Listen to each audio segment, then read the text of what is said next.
approved by the Attorney General yet. And they did ask for an extension, citing that their decision would be available on November the 9th. So because we don't have a sort of the rubber stamp from when I guess I shouldn't call it a rubber stamp. We don't have the official application approval from the AG. We'll be reviewing this tonight, but we won't be taking any votes, and we will be keeping the review kind of very high level. Essentially, what we want to go over in this meeting is to look at the application, first of all, to make sure that it is complete. And if it's not complete, then in 30 days, we'll respond and let you know exactly, within 30 days, we'll let you know exactly what is missing from the application, or if we have any questions, if there's any more information that we may need. We'll ask you to submit that prior to our November 14th meeting, at which time we hope to have an approved plan from the AG. And once this is approved by the AG, the approval is retroactive to the town meeting vote. So I'm clear on that. I've conferred with town council about it. So we are free to go ahead and do a review of the materials that we have to date for the General Glover site, 299 Salem Street. And I see that we have the full team here. So I think I'll turn it over to you. I don't know if Bill, you're probably going to want to. I will start because our attorney, Paul Feldman, is sick and unable to speak this evening. So, so he will be he'll be with us the next time. But thank you. Thanks for the opportunity to present again. We appreciated having the opportunity to speak to you a month or so ago, whenever it was. And as you'll see, we've incorporated a bunch of those comments and changes into the drawings that Thad will go over with you this evening. But just as a way of background, given that this is our first kind of official meeting, I would just say Leggett McCall Properties, who we are. So Bill Gauze, a principal with the firm, been there for almost 30 years, joined this evening by Sam Cole, one of my partners. And we are, again, as I showed you last time, Boston based and involved in a multitude of projects, from residential to office, life science, and involved with a lot of third-party advisory with institutional clients as well. So this particular site, we're obviously delighted to be in front of you talking about. It's obviously a complex site, as we know, straddling 3 communities and the complexities associated with it. And obviously it hasn't been redeveloped in a very long time. So obviously we appreciate the cooperation and working with the town of Swampscott to enable the passing of the Glover Multifamily Overlay District to enable this project to move ahead. The project that we're presenting is in conformance with that overlay district. We are, as we mentioned, obviously going through a parallel process in Marblehead at the same time. And I think the timing of both of these hearings will probably conclude in the same time frame. And obviously we have a traffic study that's been prepared and a review that is being coordinated between the communities. And obviously we appreciate the cooperation in that regard. So just again, by way of background, 2 buildings in Swampscott and 1 building in Marblehead. And the point, 4-story residential buildings, parking underneath in 2 of the buildings, a mix of 1-bedroom, 2-bedroom units, and again designed in accordance with the overlay in Swampscott. I think one of the points that we try to accentuate and drive home is the fact that yes, these are 2, actually 3 communities, but the fact that there is a town line there is not noticed by anybody. So we're obviously, from our perspective, trying to make this design feel as, and we believe it will feel as, one cohesive development for all these buildings coming together. But Again, we'll run through some of the changes from last time, but happy to be here. With that, I'll turn it over to Thad.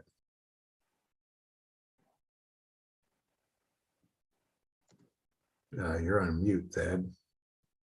I haven't learned yet, Bill. I'm sorry, everybody. Thad Semesco, SV Design Architects. Happy to be here and present. As a way of summary, this part of the site that's in Swampscott, it's a four plus acre site, but 2.28 acres are in Swampscott. And it is, as Angela mentioned, in this or will be hopefully in this Glover multifamily overlay district with a business zone underneath. The Swampscott portion of the project has 96 residential units, representing 41.6 units per acre, which is again conforms to the overlay, and 17 of those units will be affordable. 40 of the units, which is about 42%, will be one bedroom, 53 are two bedroom, and there's three bedroom units that are included in the project. The buildings are 4 stories, 49 feet. There's 40 feet to the eave line, and then we felt the pitched roofs were appropriate as a way to screen mechanical equipment and feel like they belonged in the town. So we're at 49 feet to the ridge of the buildings. We are providing parking at 1.5 spaces per unit, which has proven to be ample for these kinds of projects. Of those 144 spaces, 43 are located underneath buildings within parking garages, and 101 are on the surface, 39 of which actually are on the other side of the line in Marblehead. Parking space size is 9 by 18 with a generous 24-foot aisle width.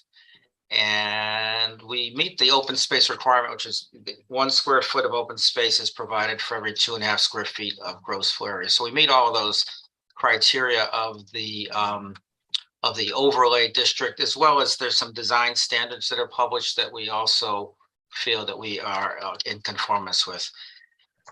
And as most of the projects are these days, we incorporate a high level of sustainability, environmental sustainability into the design. This chart is included in the submission, but basically runs through lot area, lot width, frontage, setbacks, and so forth to show conformance, including the open space area and the height.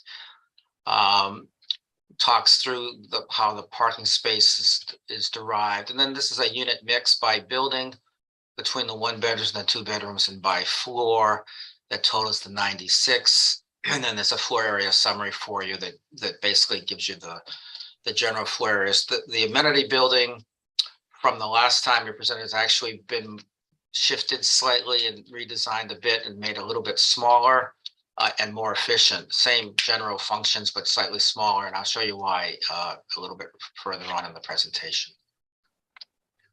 And so in total, when you put the Marblehead and the Swampscott together, Marblehead has 44 units. So it's a total of 140 with 222 parking spaces provided for both projects. So again, a total of 140 units, and their mix is generally similar with the two, probably slightly more percentage of 2 bedrooms than 1s, but essentially a mix of 1 and 2 bedroom units. So if the Google Earth flyover shows the 3 towns, 3 jurisdictions coming together, this bit of land right here in Swampscott, rather Salem, it's like 0.3 acres. There's this piece in Marblehead, I think it's 1.6, and then our piece here in Swampscott. Most of the restaurant complex is in here. The sort of support part of the complex was this part in here, this old abandoned bank. Obviously, there's a really great tree line separation as we're surrounded by the Tedesco Country Club. Lots of commercial on this side of the world. There's a few ways for pedestrians to connect to use those commercial services, which we hope will reduce the amount of car trips. And we know this intersection is a bit challenging, and so we've actually put our access points as far away here on the Marblehead side and in alignment with Sunbeam on this side here on the Swampscott side off of Salem Street. So we only have 2 access points. There are lots of curb cuts here now. They'll all be closed up to just have the 2 single curb cuts across the site.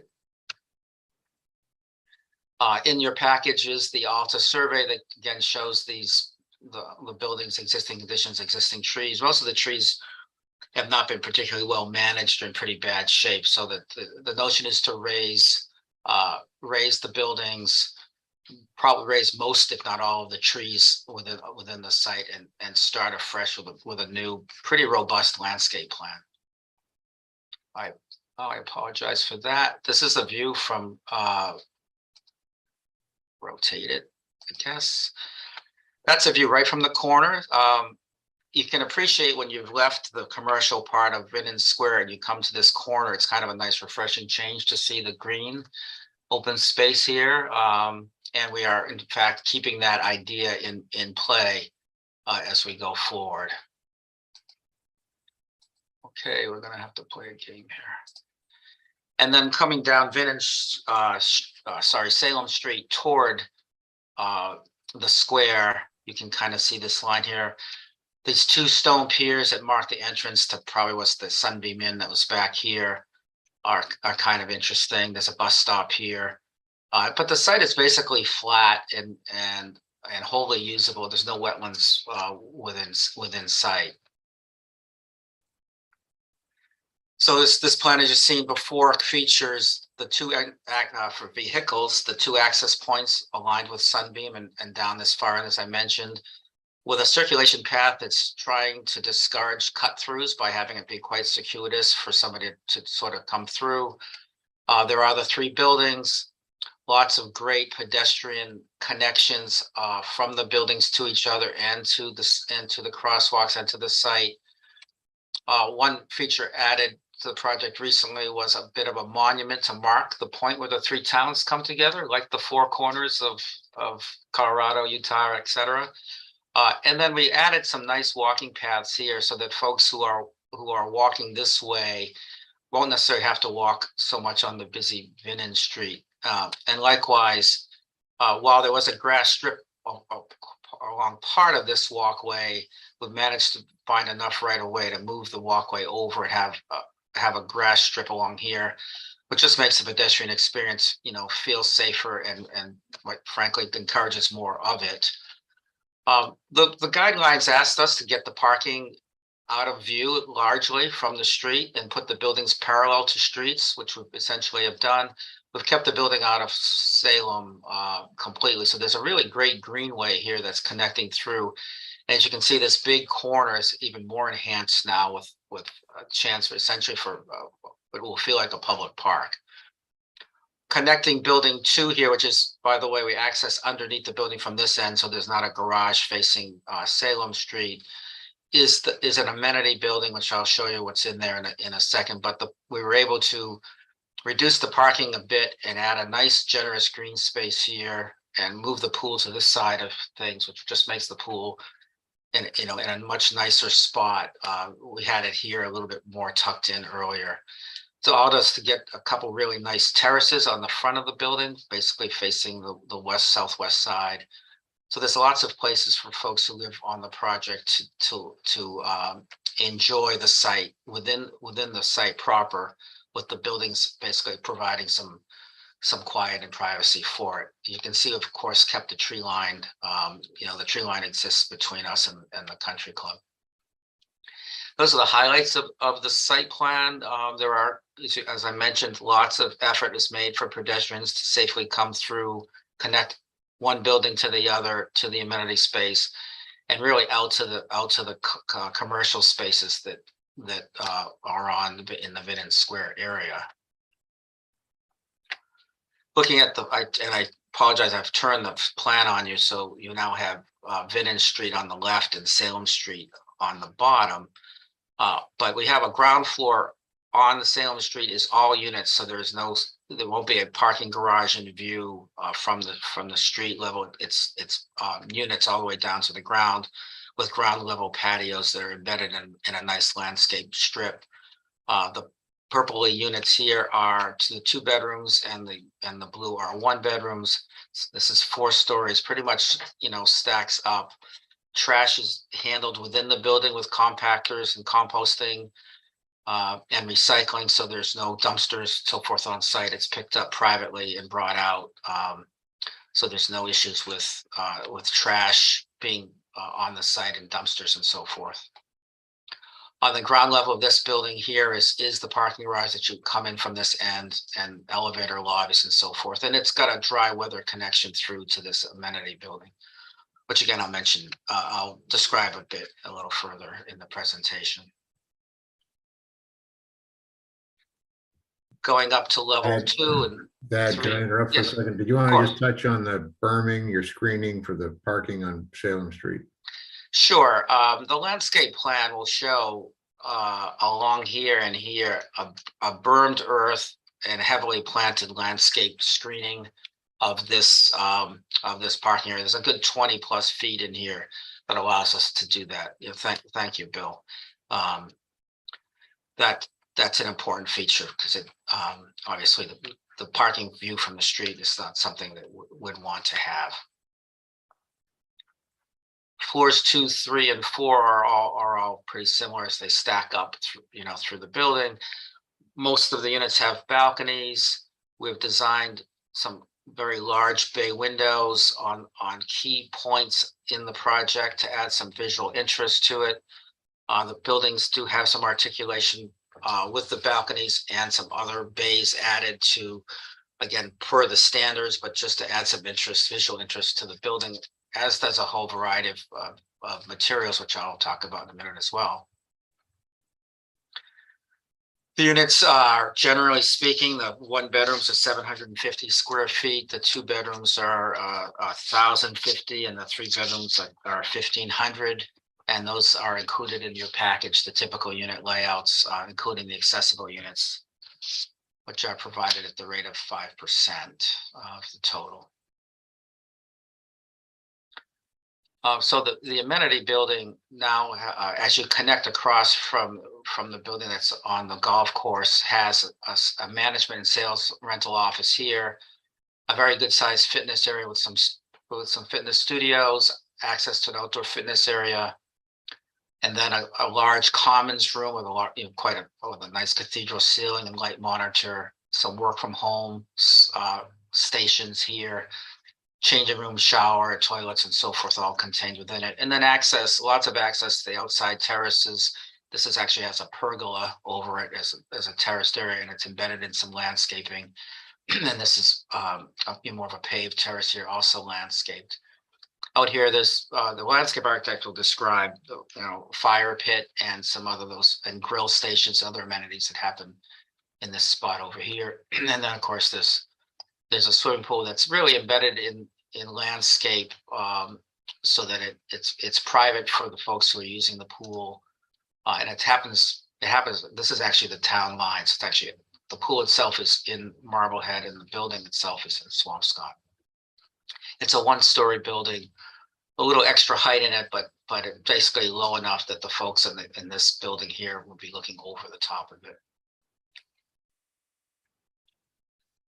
So this view here is if you're leaving Vinnin Square, coming down off of Salem Street. Between the building on the left here is the Marblehead building, and the building on the right is on the one on Salem Street. And this pathway system you can see taking off, bringing you around.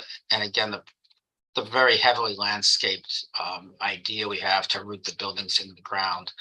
You can also start to pick up here the material articulation of the stone base, and then a shingled shaft, and then an upper level capital with sort of a board and batten kind of panel technique, and then the roof up top. Oops. And then if you get past through that and past the tree line, you can kind of see there's the two larger bays, Marblehead and Swampscott, facing one another as you sort of discover your way through into this inner courtyard area where that amenity building starts to show. And then looking at the amenity building with the I'll call it the golf course building on your right here, and the connector across, these light monitors letting light into the fitness center and into the commons area, and then these nice outdoor terrace areas that are privatized out front here as well. Then a typical view of part of a portion of a building. This runs pretty typically through the project. You can see the stone base with the arches, use of a shingle material, traditional kind of Swampscott building material, standard double hung windows, traditional windows with a black sash.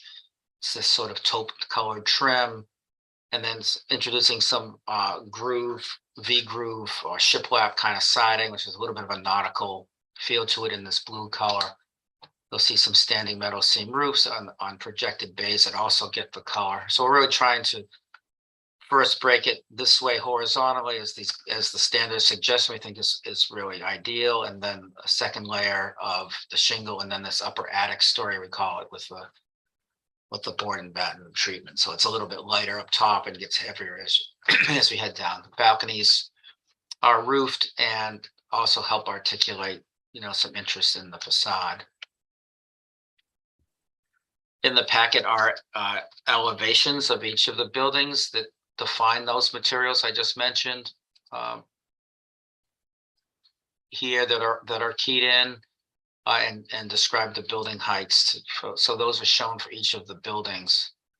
A little less pretty than the 3D views, but basically will complete the package. Dad, you wanted to mention the changing out of your gable ends there?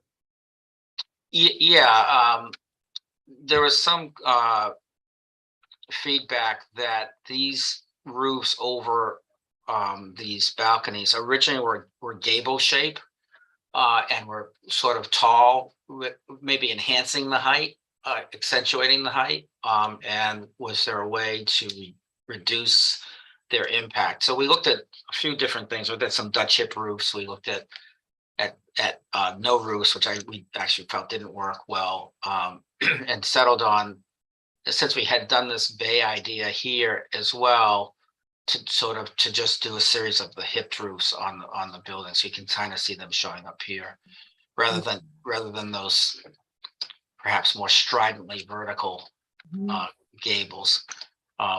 We think that helps knock the apparent height of the building down, which is part of what we're sensitive to the height here.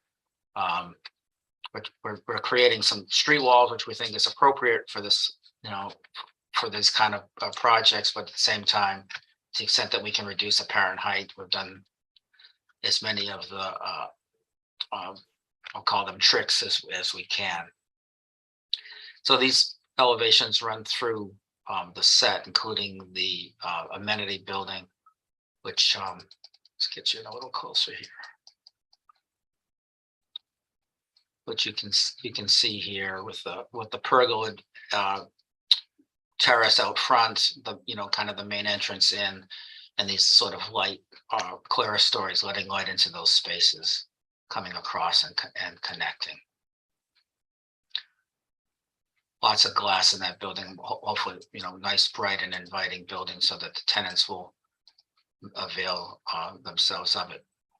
In the packet as well is a showing of the materials from the shingle roof through the various siding patterns, the stone base, which will be granite, 1-inch granite veneer, standing seam metal, and the black sash and so forth, and on the railings as well as the windows.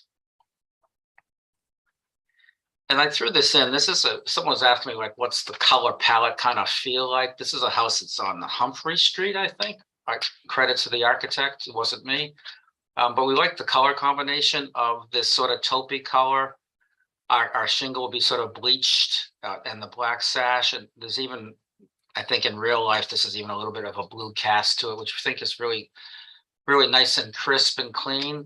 And so we think that's generally the direction that we're heading with in the color. I thought we'd give you a real life view of that. Along the sidewalk edge on Salem Street, there is a grass strip that starts at the bus stop. There are these 2 piers. We've worked into the plans the idea of moving the bus stop to this area between the 2 piers and putting in a pad and some benches there, so that would become the new bus stop, and preserving the stone piers. They need a little bit of repointing, but they're actually stable. So we'll keep them as a sort of as a monument to the history that was there, remembrance of the history that was there. And then I think here they are here.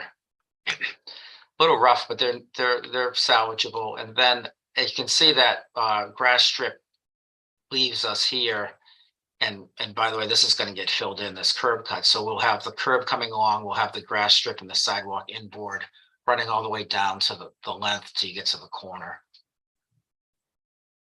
You can see what's happening here. So this overgrown shrubbery here, there's actually enough room to get that sidewalk in and that grass strip in, which is on our plan now. And then as you get just to the entrance of the side entrance of the Glover restaurant, it turns into this concrete sidewalk on our right of way. It follows that line. So we're keeping this section along, but at that point you can jettison off and get onto that pathway system and walk along Vinnin Street, with a feeling of some safety. After this, and this is a Salem project where the buildings are reasonably close to the street, but with the impact of the landscape on reducing, the impact of the mass of the buildings on the road is pretty clear. And imagine if these gables weren't here and they were hips, that it would really, again, reduce that height. Included in the packet is just sort of a listing of the basic sustainability aspects of the project. Biggest one being that we're redeveloping a site that had been developed, that is pretty much wall-to-wall building and asphalt. We're obviously close to amenities in the neighborhood. We worked hard for the walkability and the bikeability aspects within the design. There are, there's a bus stop right on our side and across the street. There's some reduction of the impervious area of the project, and where all of our runoff now gets treated. And we'll use typically, we'll be reducing generally the amount of non-reflective surfaces to the extent we have a roof hidden up in that, in the middle of these buildings, it would be a white roof. And then our landscape plan is generally a bias toward the drought tolerant, native, non-invasive type plantings.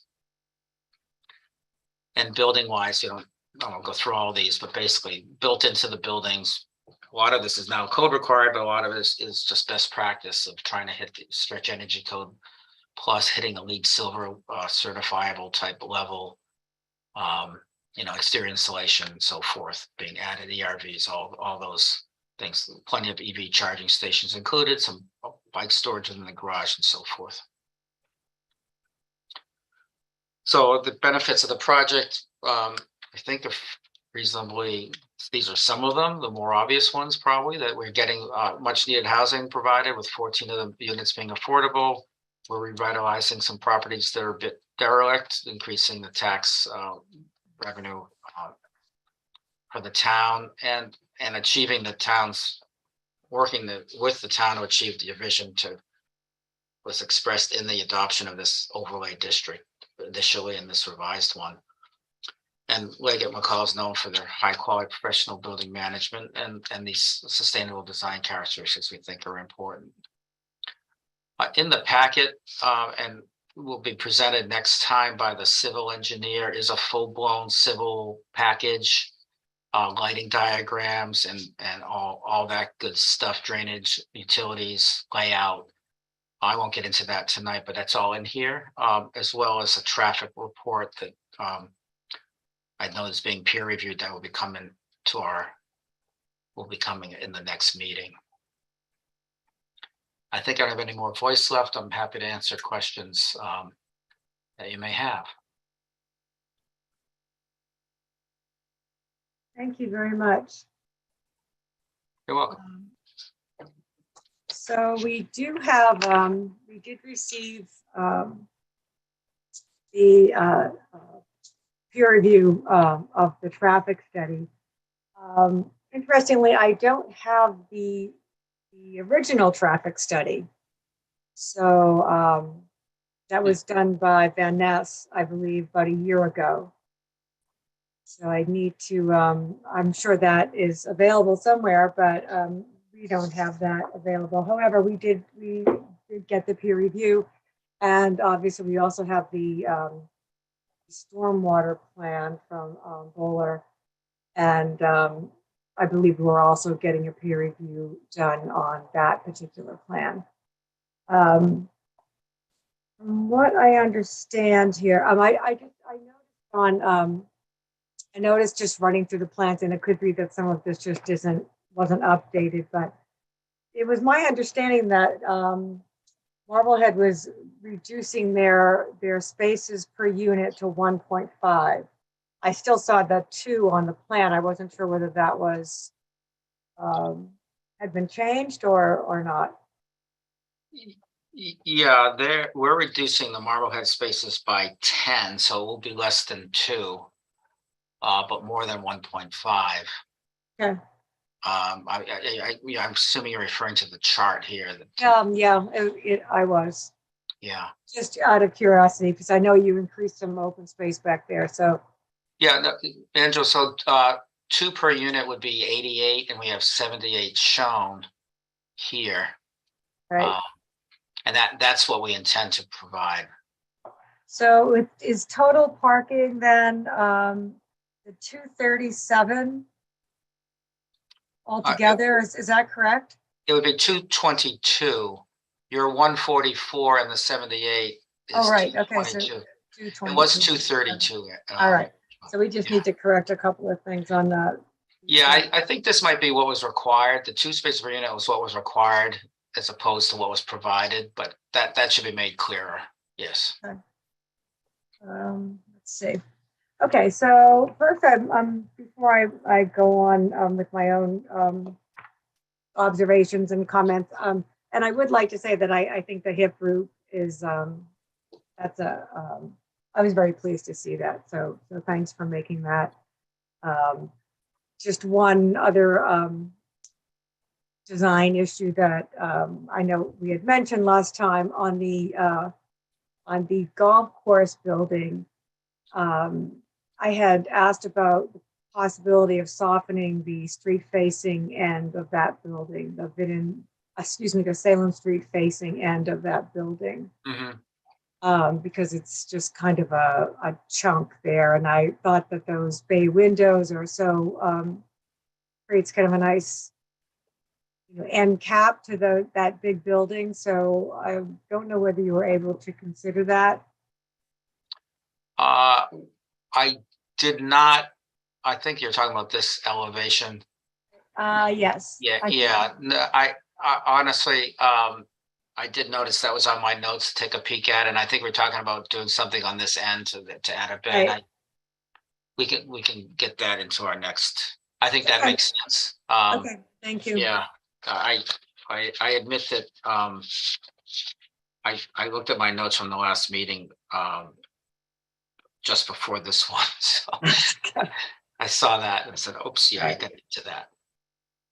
So, any members of the board that would like to talk about what we've looked at, ask questions? Bill or Ted or Dave or Mike, please feel free.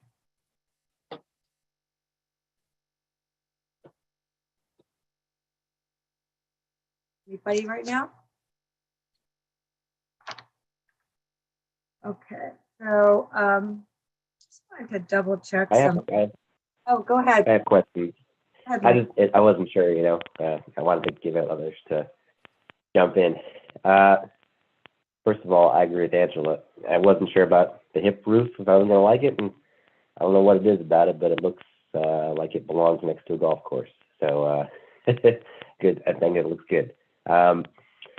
Since we talked about the parking numbers, that sparked a question for me. I like the berming idea to sort of keep the headlights down from people walking by and keep the cars a little hidden.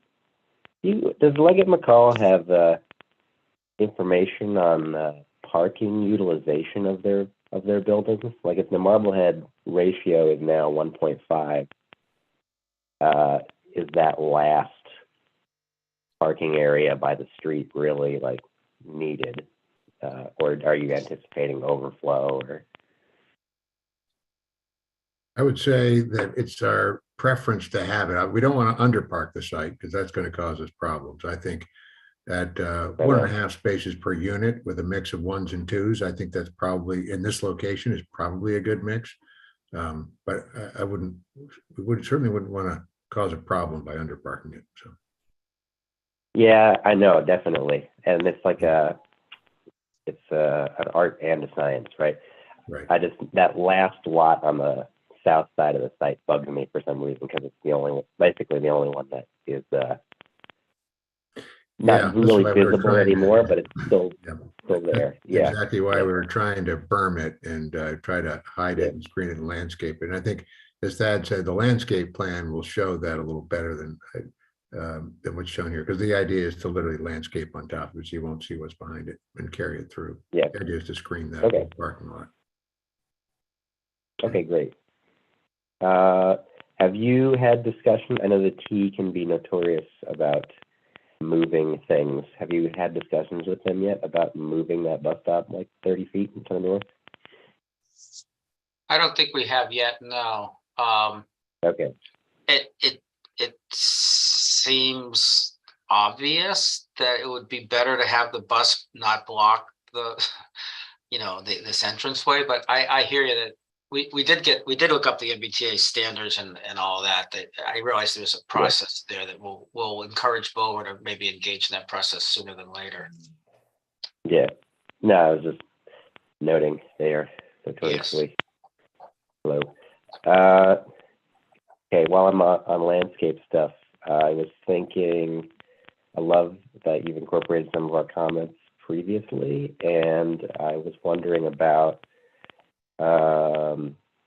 this, maybe the landscape plan will show it, that circle there with the monument. I'd be interested to see a blow up of that. Does it include things like benches for residents, and to make it a nice park? That's not really a park, but green space that people use rather than it just looking green.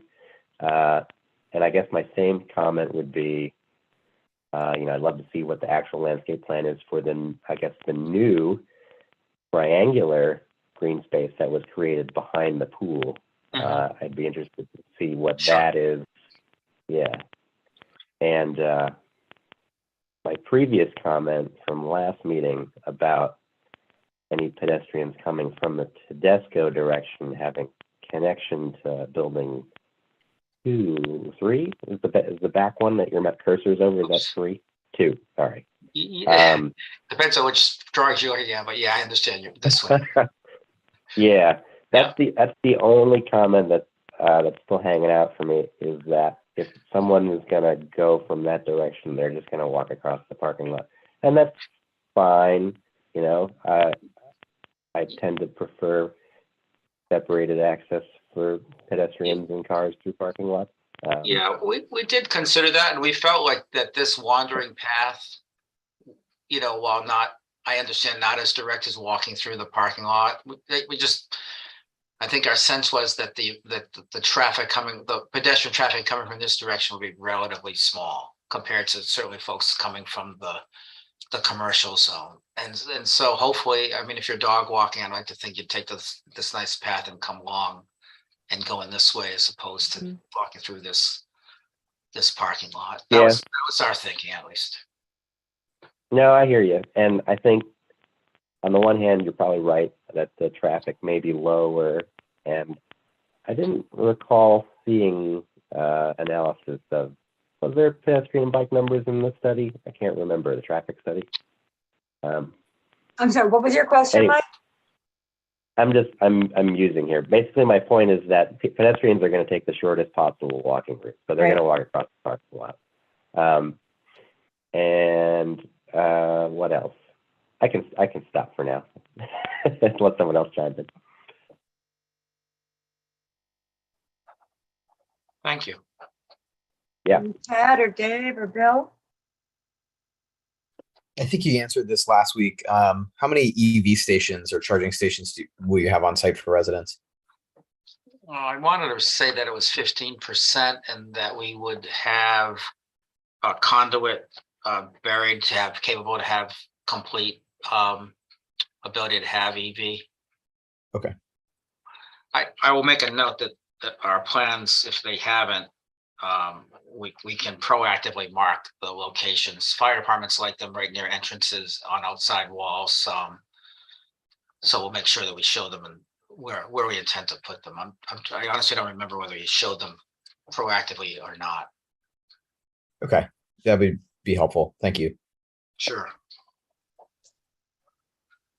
I had another question, not Go related ahead, to go ahead. bikes or pedestrians or cars. Back to the landscape. Do you, Leggett McCall probably wouldn't know the answer to this. Do you have an idea of the demographics of the folks that would live here? Does it skew single folks or young couples or empty nesters, or is there a mix? I think it's a mix. Yeah, I mean, I think it's going to be empty nesters or could be young professionals. But I don't think we're going to have a lot of families here. I think this is young professionals or empty nesters is my guess. So. Gotcha. Yeah, that's where I was going with that, because the amenity spaces are geared towards those folks and not necessarily towards families, right?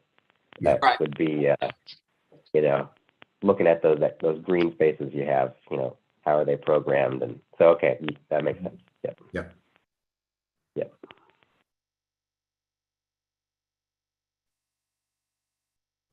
Pat or Dave or Bill, any other questions? I could jump back in myself. I've noticed earlier, and Pat, I don't know if you just misspoke or not, but there was a mention of 14 affordable units, but we have to have 17 affordable units. No, he said 17. The plan says 17. Okay. Yes. Yes. All right, then it was just me. I didn't hear correctly. It's probably my blurry. No, it's not, and it's just the Zoom. It's fine. I just wanted to be sure. Sure. In addition to the Four Corners sort of monument thing at that park where all three towns meet, we had talked about doing some kind of a historic marker that indicated the location of the General Glover farm. And to that end, a couple of things. Number one, the Historical Commission will be, I don't know if they reviewed this at their last meeting, but I am going to reach out to them to talk about, as we had mentioned before, perhaps taking a look at the building. I know we were trying to organize a site visit, not quite sure what happened with that. But in terms of that, and I recognize that, the building's not in great shape and all of that. So that's understood. At the same time, in addition to figuring out some kind of a site visit, I thought there also might be an opportunity to stake out the property.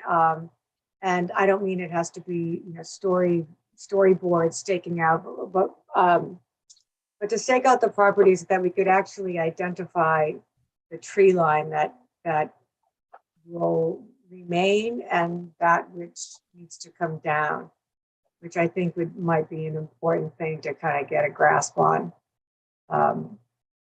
prior to the work getting done. And in addition to that, we want to see a demolition plan, which I know there are some notes on that in the site plan, but we may want to see something a little more fulsome than that, which, again, we can make some notes and put this in with our comments, recommendations, a package that'll go to you prior to next month's meeting. Also noticed that we did get comments from the fire department saying that the Swampscott Fire Department and Marblehead Fire Department are going to be working together on this, and they'll be reviewing it together in terms of making sure that the fireboxes are where they want it. Of course, the buildings would be fully sprinkled, I'm sure you assumed, but also in terms of access for all of the equipment that they have, make sure everybody's truck makes the corner and so forth. So that was also that was also included. So I can, try to speak with Deputy Potts and just make sure that we are, what the timeline is for them to review that. And obviously we have a number of other committees that need to get these plans. Hopefully they've already been distributed. And we expect comments back from all those committees within 60 days.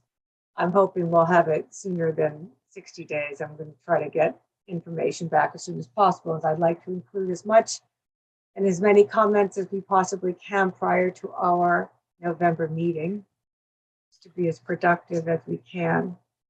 I love the idea of the stone pillars for the bus stop. I hope that works out with MBTA. Let's see. So, Angela, just if I could jump in a couple of things. So we were in front of the Historical Commission.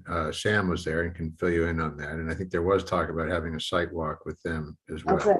I don't know if you want, I presume you'd want to have a separate site walk if you want to do one together. I don't think we can. Oh, we could. I mean, would think if we could coordinate it, If we can coordinate and have one site walk, that'd be fabulous. Sure. I mean, I would I don't certainly know. definitely make the effort to do that. So. And I don't know, Sam, is that scheduled at this point or no? No, it's not. It was discussed, and would be happy to do that and coordinate it. And might make sense to do it all at one time. We were in front of the Historic Commission about 2 weeks ago. Plan to be back in front of the Historic Commission probably at their December meeting, not their November meeting. They were asking about the existing structures, obviously on site, and we are providing them with some information about the deteriorated condition of those structures and whether any of them could be moved from the site, as well as some of the artifacts that may exist that folks have asked about in those buildings as we prepare for demo, being able to maybe preserve or save some of those to move off site. Right. And again, I'm sure you're aware, we're also in touch with Becky Curran in Marblehead. So she's said that they coordinate efforts like that on a regular basis. So I know they'd be interested in working with the Swampscott Historical Commission to either archive some of that stuff or use it in their existing historic properties and so forth. So I'm glad. Thank you very much for letting me know. I wasn't aware that you'd been at their meeting, so that's really good news. So do you want to, in the interest of trying to get you out there before the November meeting, do you want to schedule a site walk, and then we can see if the Historical Commission folks can join? But I mean, obviously you're going to be critical to getting that scheduled, and if they can join. I would, yes, I'd be happy to, I'll be happy to try to move that ahead. I'll get Marzi to coordinate. Okay. And I'll get on that. Okay. Right. In terms of, you raised a couple of other issues there. So the tree cutting plan, I think, safe to say most of the trees are going to be removed. I don't know if there's anything that's really that significant. The trees along the border with Tedesco, most of those remain, but most of those are on the Tedesco side of the fence. So there's a fence that's out there. When we do a site walk, you'll be able to see when we do a site walk that there's a physical fence there, and for the most part, anything inboard of that will be removed and anything outboard will stay. Okay. And yes, we are intending to have certainly a marker to reflect the historic nature of the site. So. And Angela, the trees are well marked on this survey, and we can do an assessment. There's some on the corner that are almost savable, but they're just, when you look at them individually, they're not ideal. There's a couple together that might be okay. Way up on the corner, the multi-town corner there. Especially. I walked the site specifically to look at those to see if, to my eye, I was on the fence. I thought more likely than not they weren't worthy. But that said, I'm not a landscape architect, and our landscape architect maybe in conjunction with an arborist, might take a peek at them. Yeah, Well, because I'm not- they are together, they form something, but when you look at some of them individually, they're tough. Understood, yeah. Okay, so, so that being said, what I'd like to do is, see if there is anything else. Hold on a second, let me just see. So historic commission, right? I need to get to all the other town committees, make sure we get full set of comments. We talked about the fire already, the sprinkler. So I think one of the biggest things we're going to be looking at is the traffic study in terms of the peer review, which focused a lot on pedestrian circulation, which is really going to be important here. As we've discussed in the past, we see this site as as much as it's 144 units, and there are X number of cars and estimated number of trips per day and so on and so forth. I still think we're going to have a lot of pedestrian activity simply because it's so easy to cross the street and go out to eat or get groceries or run to the drugstore. So I think that the pedestrian crossings are going to be really important, and so I know that the ADA access within the site, and then ample pedestrian crossings and sidewalks around the site are going to be, that will be a little tricky too because of how congested that intersection gets. So that's a lot for us to discuss as we go further down the road, but I think we've got a lot of good information right now to move along with. Angela, can I say something on that? Please. So I read the peer review portion of the traffic Right. study, and has that been made available to LEGGAT Yes. MCCALL? And Yep. you have it. Yeah, I'd be and our interested traffic to- engineer is reviewing it, and we'll be able to comment on that when at the next meeting. So, Okay. Perfect. That's what I was going to ask. Yeah, I'd be interested to see your responses. yep. Awesome. And then specifically where the mouse was at that intersection, which I think is in Salem mostly, right? The I'd Salem be line's interested. right there. Salem, the Swampscott is right there. So what has your dialogue been with Salem on this project, if you don't mind? Has there been anything substantial about the road and the? Yeah, the engineer met with the officials in Salem, and I think the DPW or the engineering department, and gave them a full set of the plans and told them and explained the project to them, and is waiting to get some feedback from them, similar to we're waiting to get feedback from Swampscott and Marblehead this in the same way, to give them some time to look them over.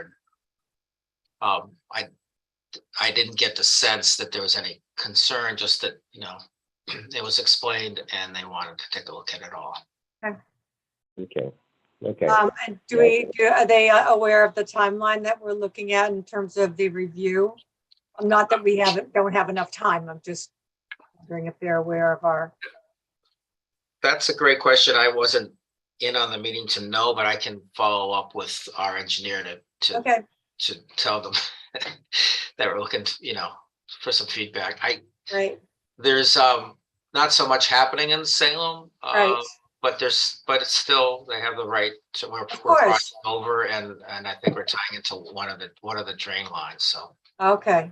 yeah. Is it my understanding that that piece of land is in Salem but it's owned by Marblehead, or am I No. totally off base about that? No, it's owned by Salem. It is owned by Salem. Okay, good. Okay. Yeah. Thank you. Sure. Anybody else have a question? Okay, so seeing none, I don't know that this is a public hearing, even though we're not reviewing anything. I certainly would open it up to the public for any questions or comments at this point. But again, we won't be voting on anything here tonight. However, if you're in the audience and you would like to speak, please raise your hand and Marissa can give you access. I am not seeing any hands raised. Okay.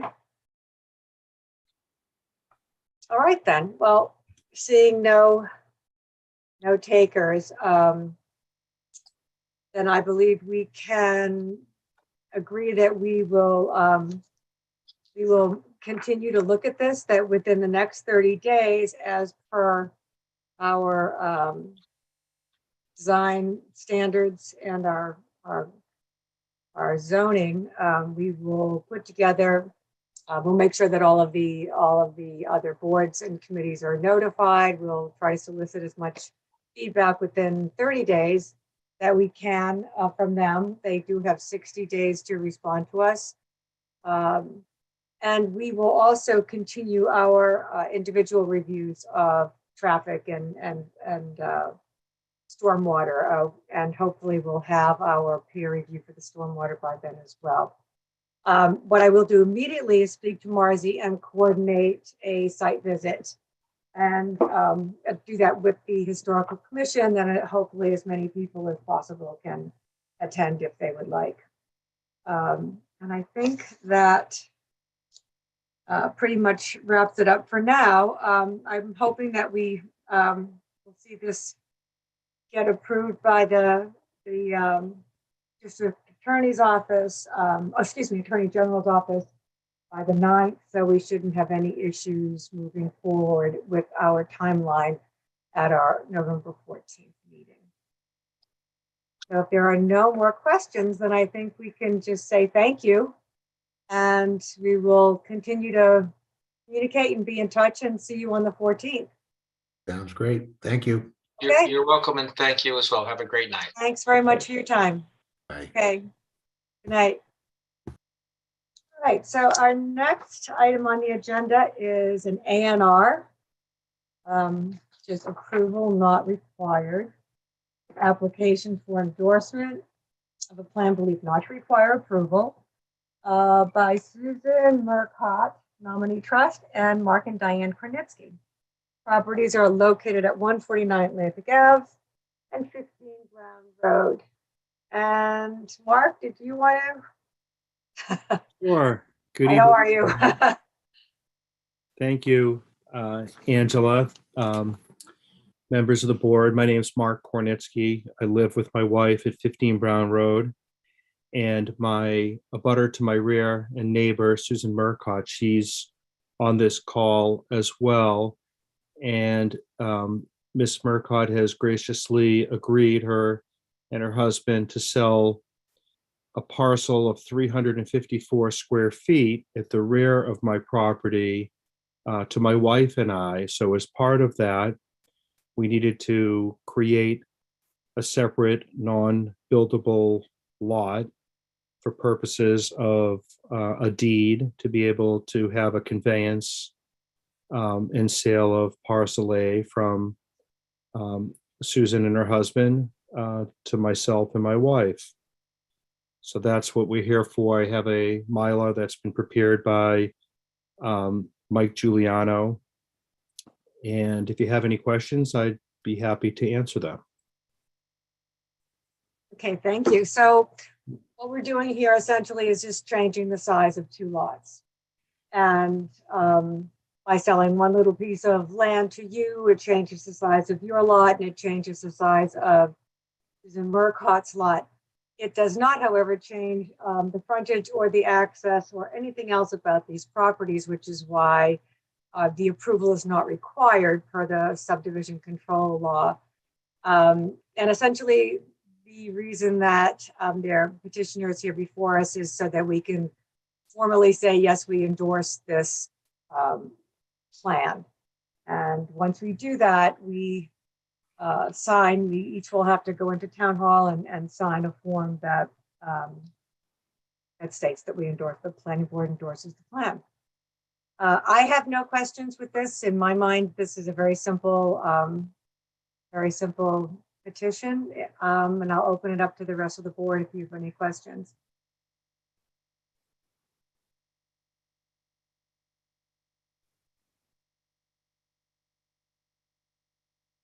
Seeing none, can I take that as an assumption that everyone is in agreement that this plan does not require approval and that the board is willing to vote to endorse this approval not required plan. So I'll make a motion. If there are no questions, and I don't want to rush anybody ahead, if there are no questions, Oh, just one quick one, sorry. Yeah, go ahead, Can you just scroll the screen up a little bit? Is the other abutter? There's no reason why the other abutter down below, Which abutter are you talking about, Bill? formerly Beverly Kahn. It's presently of Beverly Kahn. right, well, they have, that abutter is not affected. She had no comment. Well, on an A&R plan, it's an administrative. The petitioner is generally entitled to the action. And it's one of these procedures where it doesn't even require anything more than being placed on the agenda. It doesn't Right. require notice to No, it is not. abutters. Yep, okay. So Ms. MURCOTT's free to, or anyone is free to take a parcel from their land, so long as they don't create a zoning nonconformity. And you can see that Ms. MURCOTT's lot is one of the larger lots in our town. So she's clearly not creating any zoning nonconformity. And you could create a zoning nonconformity. The planning board wouldn't bless that.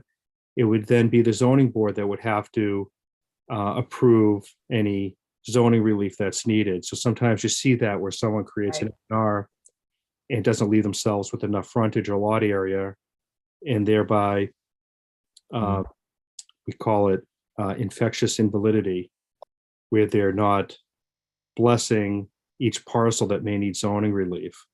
But here it's a small piece that's not affecting zoning whatsoever. Right. Thank But you. essentially, even if it did, the planning board still, if nothing else, if the access to the lot doesn't change, then the planning board can endorse the plan. And when we do, there is a paragraph on the Mylar that we sign that says that our endorsement does not imply that the lot is in zoning conformance. So that allows someone to create an A&R, and then, like Mark said, if they need to go to zoning for relief, they would. But in this case, it does not create a nonconformance either. Okay, thank you. Any other questions about that? No, given that explanation, I'm good. Okay, so can I make a motion to vote to endorse A&R? Do we have a number of the A&R? Is there a number on this A&R? I didn't put on the agenda, but it's ANR 22-01. So can I have a motion to, I guess, to endorse A&R 2202? Did you say? I'm sorry. 01. One. I'm happy to make that motion to approve ANR 22-01. To endorse. Endorse, yep. A second. Okay, all in favor? I'm an aye. Angela? Dave? Aye. Aye. Okay, Mike? Aye. Bill? Aye. And Ted? Aye. Okay. So each of us will need to go into town hall, and is the Mylar there, Mark? Yeah, Yes. I dropped it off. And Okay. I know from, it used to be, they needed a special pen to sign the Right. Mylar. So I They're hope, supposed to have it there. Usually they have it in the clerk's office. So I might have it in my cabinet too. I'll have it's a to double Sharpie check. kind of thing, right? Okay. Yeah, it's a special, yeah, I should No, have it. not any great rush for anyone. That's Okay. okay. Take some time to get there. That's all right. I'm sure we can all find some time to get in there within the next few days. Okay, well, appreciate Yes. it very much. Our pleasure. Thanks very much. All right, thanks so much. Have a great night. Too. Bye. Okay, bye-bye. Okay, and Marissa, you said we had some minutes to approve. I do. I don't know if you all got a chance to read them before, or I can pull them up now, whatever. I did Did not. the signage thing get taken off of our plate? Sorry, Sorry? no more signage.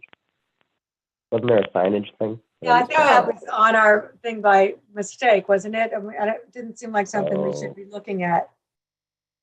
I was I can, wondering. Marzi's on. I can have Marzi speak to that in a bit if you want to do the minutes first, and then we can talk about that. It's not a filed petition. It was kind of just like looking at a potential signage, but it's up to you. It's your discretion. So, That's fine. Yeah, I'll look at something when it's filed, and until then, I don't see the point.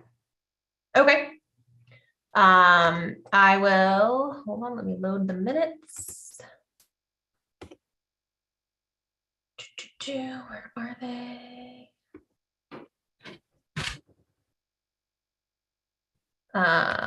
Oops.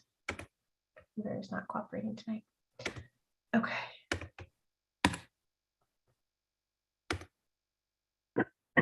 Full screen.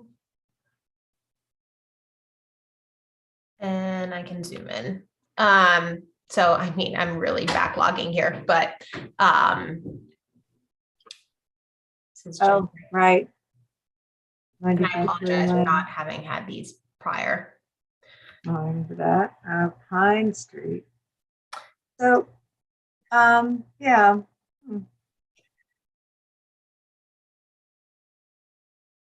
Tell me when to scroll, whatever. You keep going. I mean, I don't want to rush anybody, but you can, I'm fine.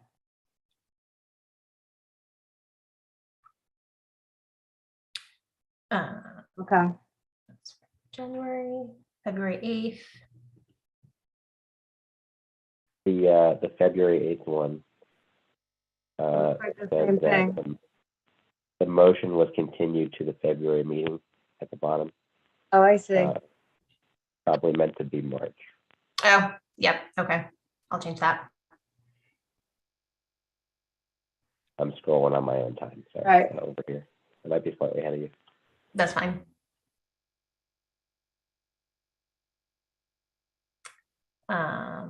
If I go too fast, please stop me. This is March. I believe this is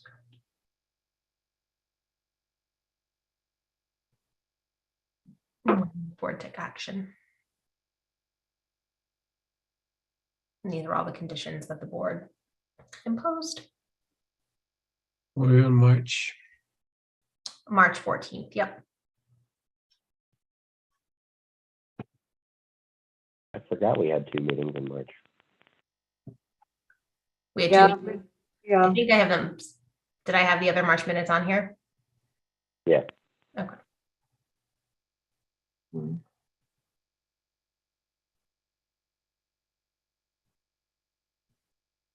Yep, March 21st.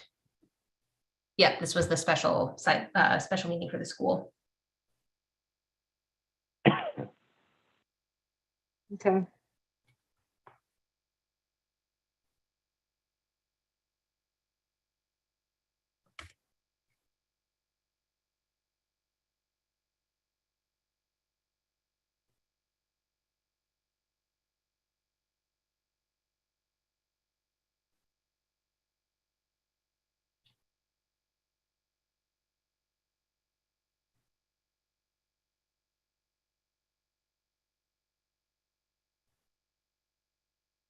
April. This is when we had our Mhm. MBTA. Sorry. All of that has changed, of course, so. We have new regulations. This I need to change because, Right. Okay, yeah, that can come up. yep.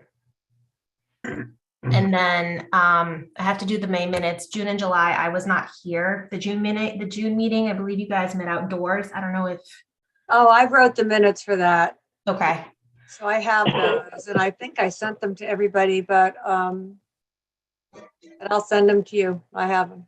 Okay. And then I wasn't here for the July meeting as well. Huh, why did we do that time? Maybe we just record. I hope we recorded. I'm sure it's recorded and I can go back and watch through. Okay, I believe Marzi led you guys in that meeting. Dennison, right, okay.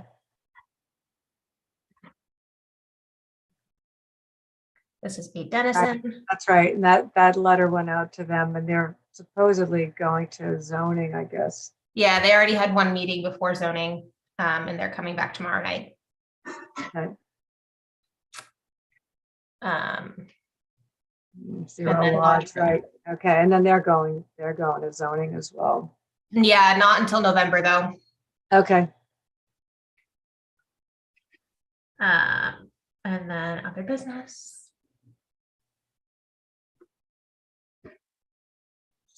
all right, we didn't do anything about that yet. Good to remember. Wait, back on Lodge Road for a sec. So was the determination there that it's going before? Yeah, the planning ZBA, board not doesn't us. have, yeah, so it is under the jurisdiction of the ZBA, and the ZBA does need to issue, would likely need to issue a variance in order to determine that it is a buildable lot. What happened, Mr. Demento was right in everything he said. The dates were all off, right? Yeah, the dates were all off in a letter that was referenced, or that was written by Attorney Lynch and then was agreed upon by former Inspector Baldacci. What happened was the new set of zoning bylaws were passed at the 1948 town meeting, and those were the bylaws that established dimensional requirements, specifically lot area and frontage. And then the subdivision for this lot on Lodge Road was brought before the planning board in 1949,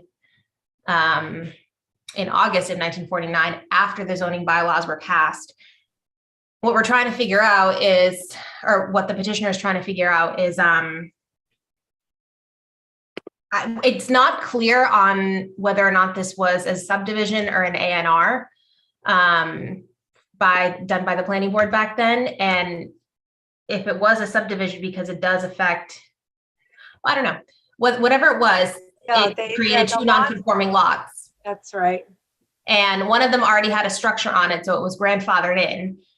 That is, I think, 8 Lodge Road as of today. And then there's this 0 Lodge Road, which It's is undersized, so, it's undersized and it's lacking in frontage. Right. So if it were created under separate ownership prior to the date that they had given us, then that's that would have been, we would have been able to look at it as, it would have been able to be treated as you would have been able non-conforming lot. just a site plan for an undersized lot, but it didn't. It kind of had happened the year after that particular zoning change was made, so it no longer benefits from the grandfathering of the undersized lot. So now it's nothing but an undersized lot where the owner wants to build something on it. So they have to go to zoning for zoning review. And it's not even, it wouldn't even be a special permit. It would likely have to be a variance because it's not a protected lot, because there was no structure on it when it was subdivided. It's just plain old undersized, right? At what meeting is that going to the zoning board, or when? November 15th. Yeah. We don't have a full voting board tomorrow night. Mhm. We only have 4 members, and it's not in their best interest to seek what will likely be a variance before not a full voting board. So they are continuing to November. It's my understanding that, well, I'm sorry, we should go ahead and finish with this. Sorry.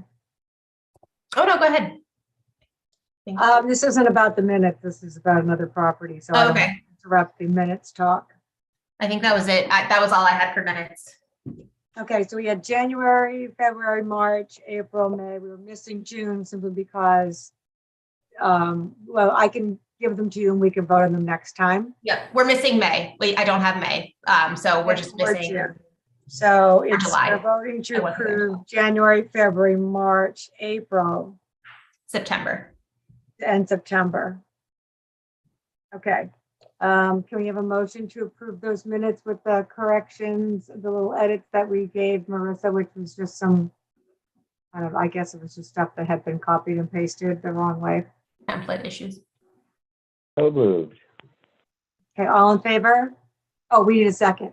I'll second. I guess I can second it. Why not? I can second it. And all in favor? Aye.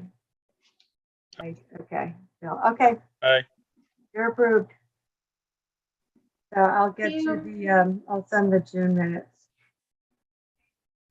Okay, I understand that Pine Street was sold.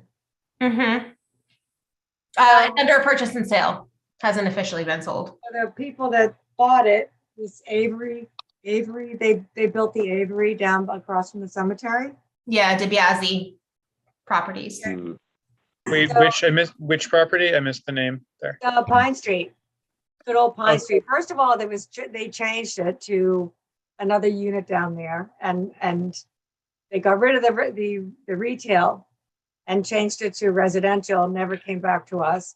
And now a new owner bought it, apparently paid a premium of like, the guy who sold it made like after overpaying for it, this guy ended up making another $1 million selling it.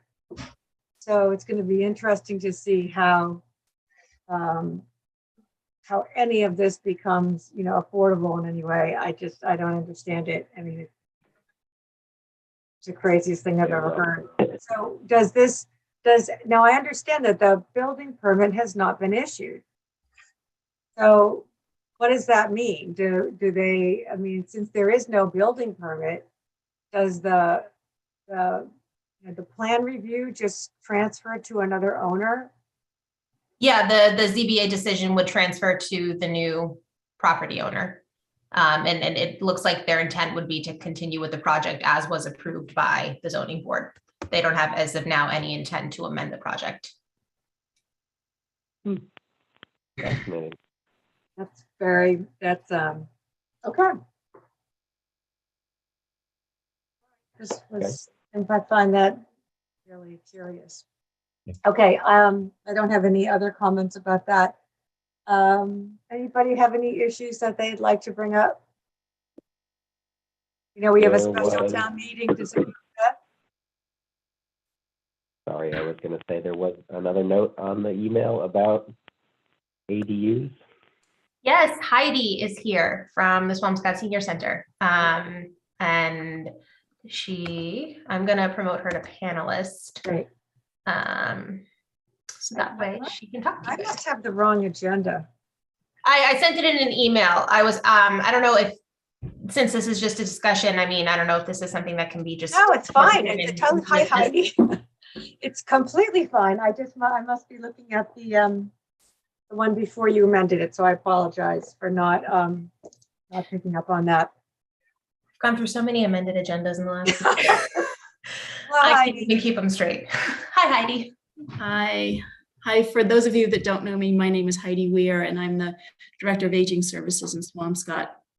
And I kind of am the ex officio for the Committee for Swampscott for All Ages. And actually, Bill Quinn is on the team with me. We've been working to try and create an aging-friendly Swampscott for our folks as we continue to age. We're all aging, and that's a good thing.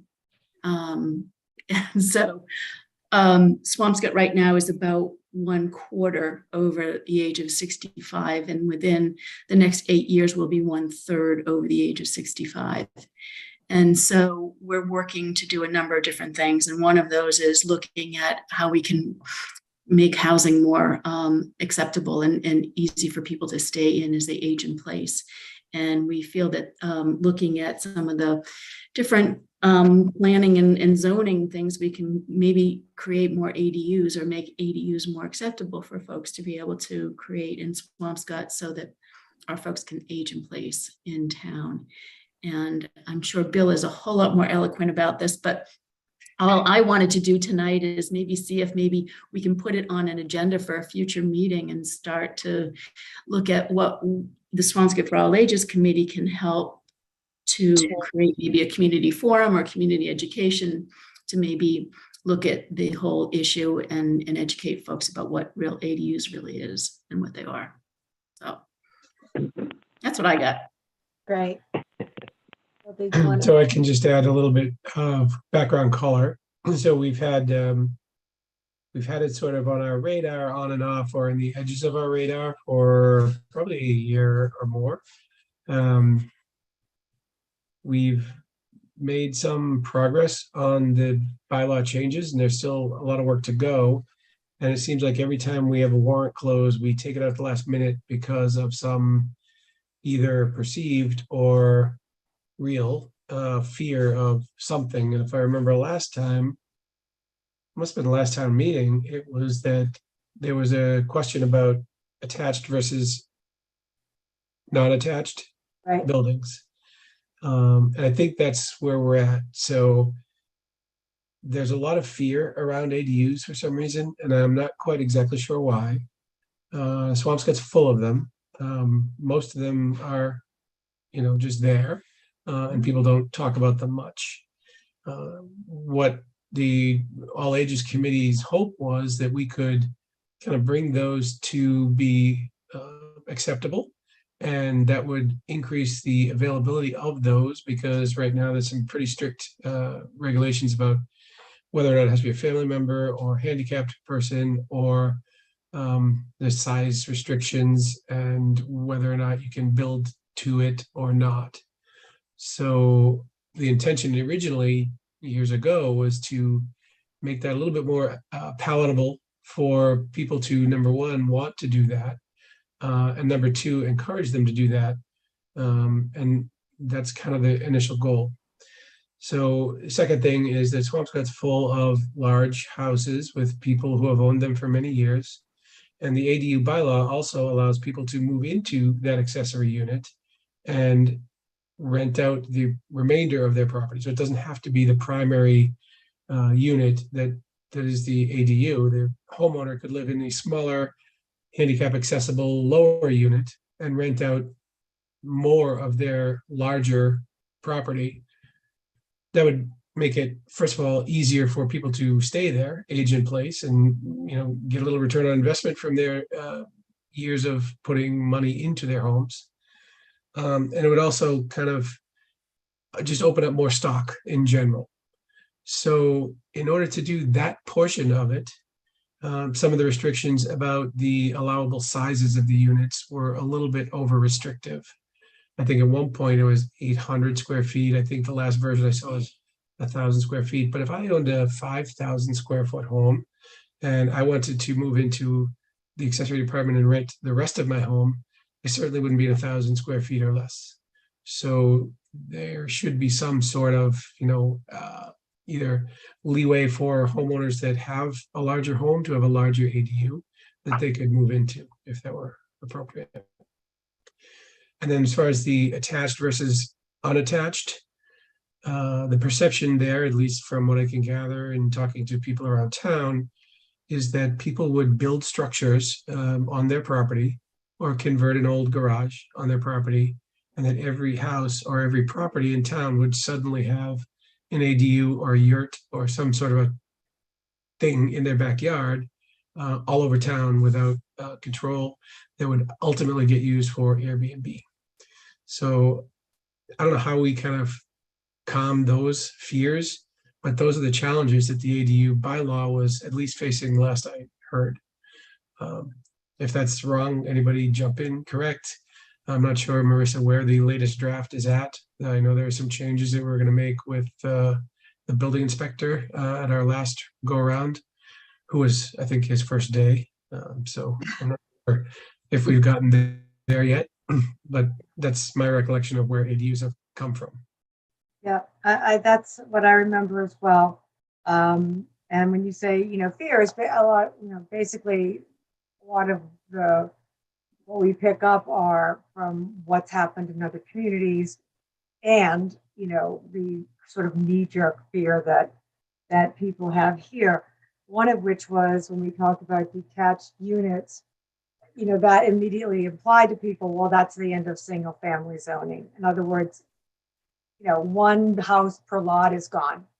So we essentially abolished that. And that was, so we thought, okay, so if we don't want to do that, plus the notion of building a separate structure, which would need some, foundation and, plumbing and heating and wiring, would become so expensive that it ceases to be an affordable, dwelling unit, and is more likely to be, it's not going to be someplace that's going to be affordable. It's not converting somebody's garage. I mean, that was sort of the thought line behind it. I remember having a discussion about this in So like every time we bring it up, there's something gets thrown out there. So I remember at our June meeting having a discussion about trying to do a certain zone, a certain area in town with allowing ADUs, and we talked about the Olmsted district, simply because there are so many big houses there with beautiful carriage houses that are already existing. And wouldn't it make perfect sense for people to be able to convert a carriage house into, well, if it was an existing detached garage, wouldn't that make sense? I mean, I remember having that conversation, and it would almost be like a way to, allow something to happen, and in a way that would make the public sort of comfortable with the idea of seeing that, the earth the sky didn't fall because we allowed ADUs in this particular district. It might, here are some really, big old homes that have a garage or extra space or whatever. So the idea was almost to create a district where we could kind of easily test it out because of the nature of many of the homes that exist there. So that's what I remember sort of leaving it there. Not just that idea, but that was something that was brought up at the time. So, that way we had some existing building that could be converted, or part of the house that could be converted, but it had more structures that would lend themselves to be converted into accessory dwelling units. And it would kind of be easy to just sort of roll that out, and then, if that works, then, year or two say, well, this worked out really well, and here's how we did this, and just a way to introduce it. So I happen to think that was a good way to approach it, because it's such a big bylaw to pass, and there are a lot of issues about how do we control it. I mean, how do we make sure, or to the best of our ability, how do we make sure that this actually, is going to help people that we want it to help? Is there some way that, that we can,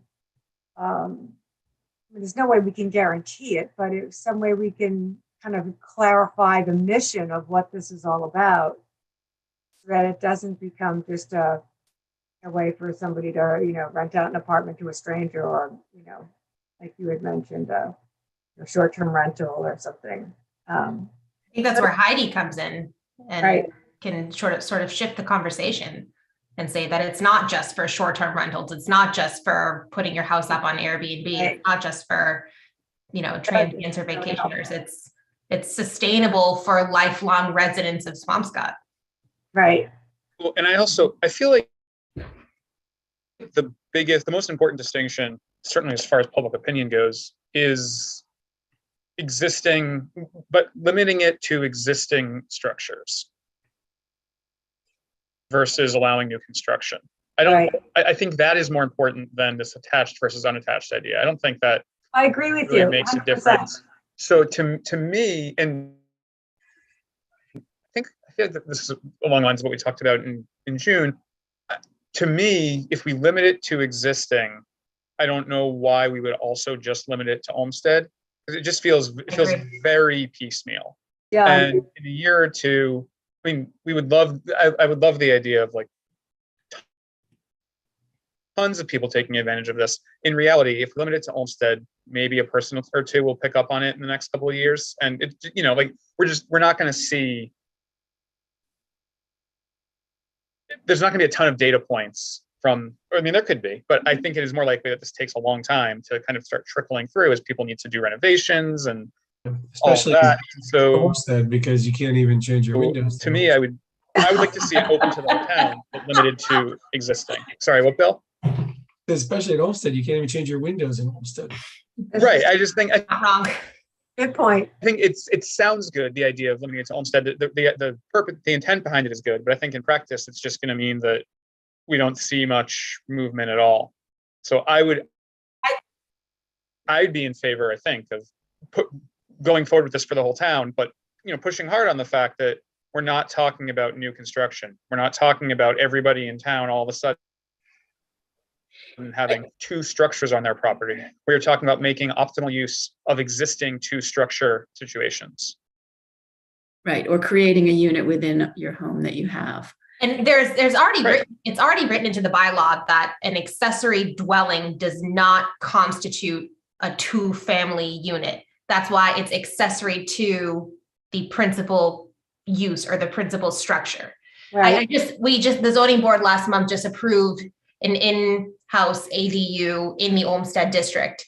And when I sent out the abutter notices, one of the abutters of this house or this petitioner reached out and said, is two-family zoning allowed in the Olmsted district?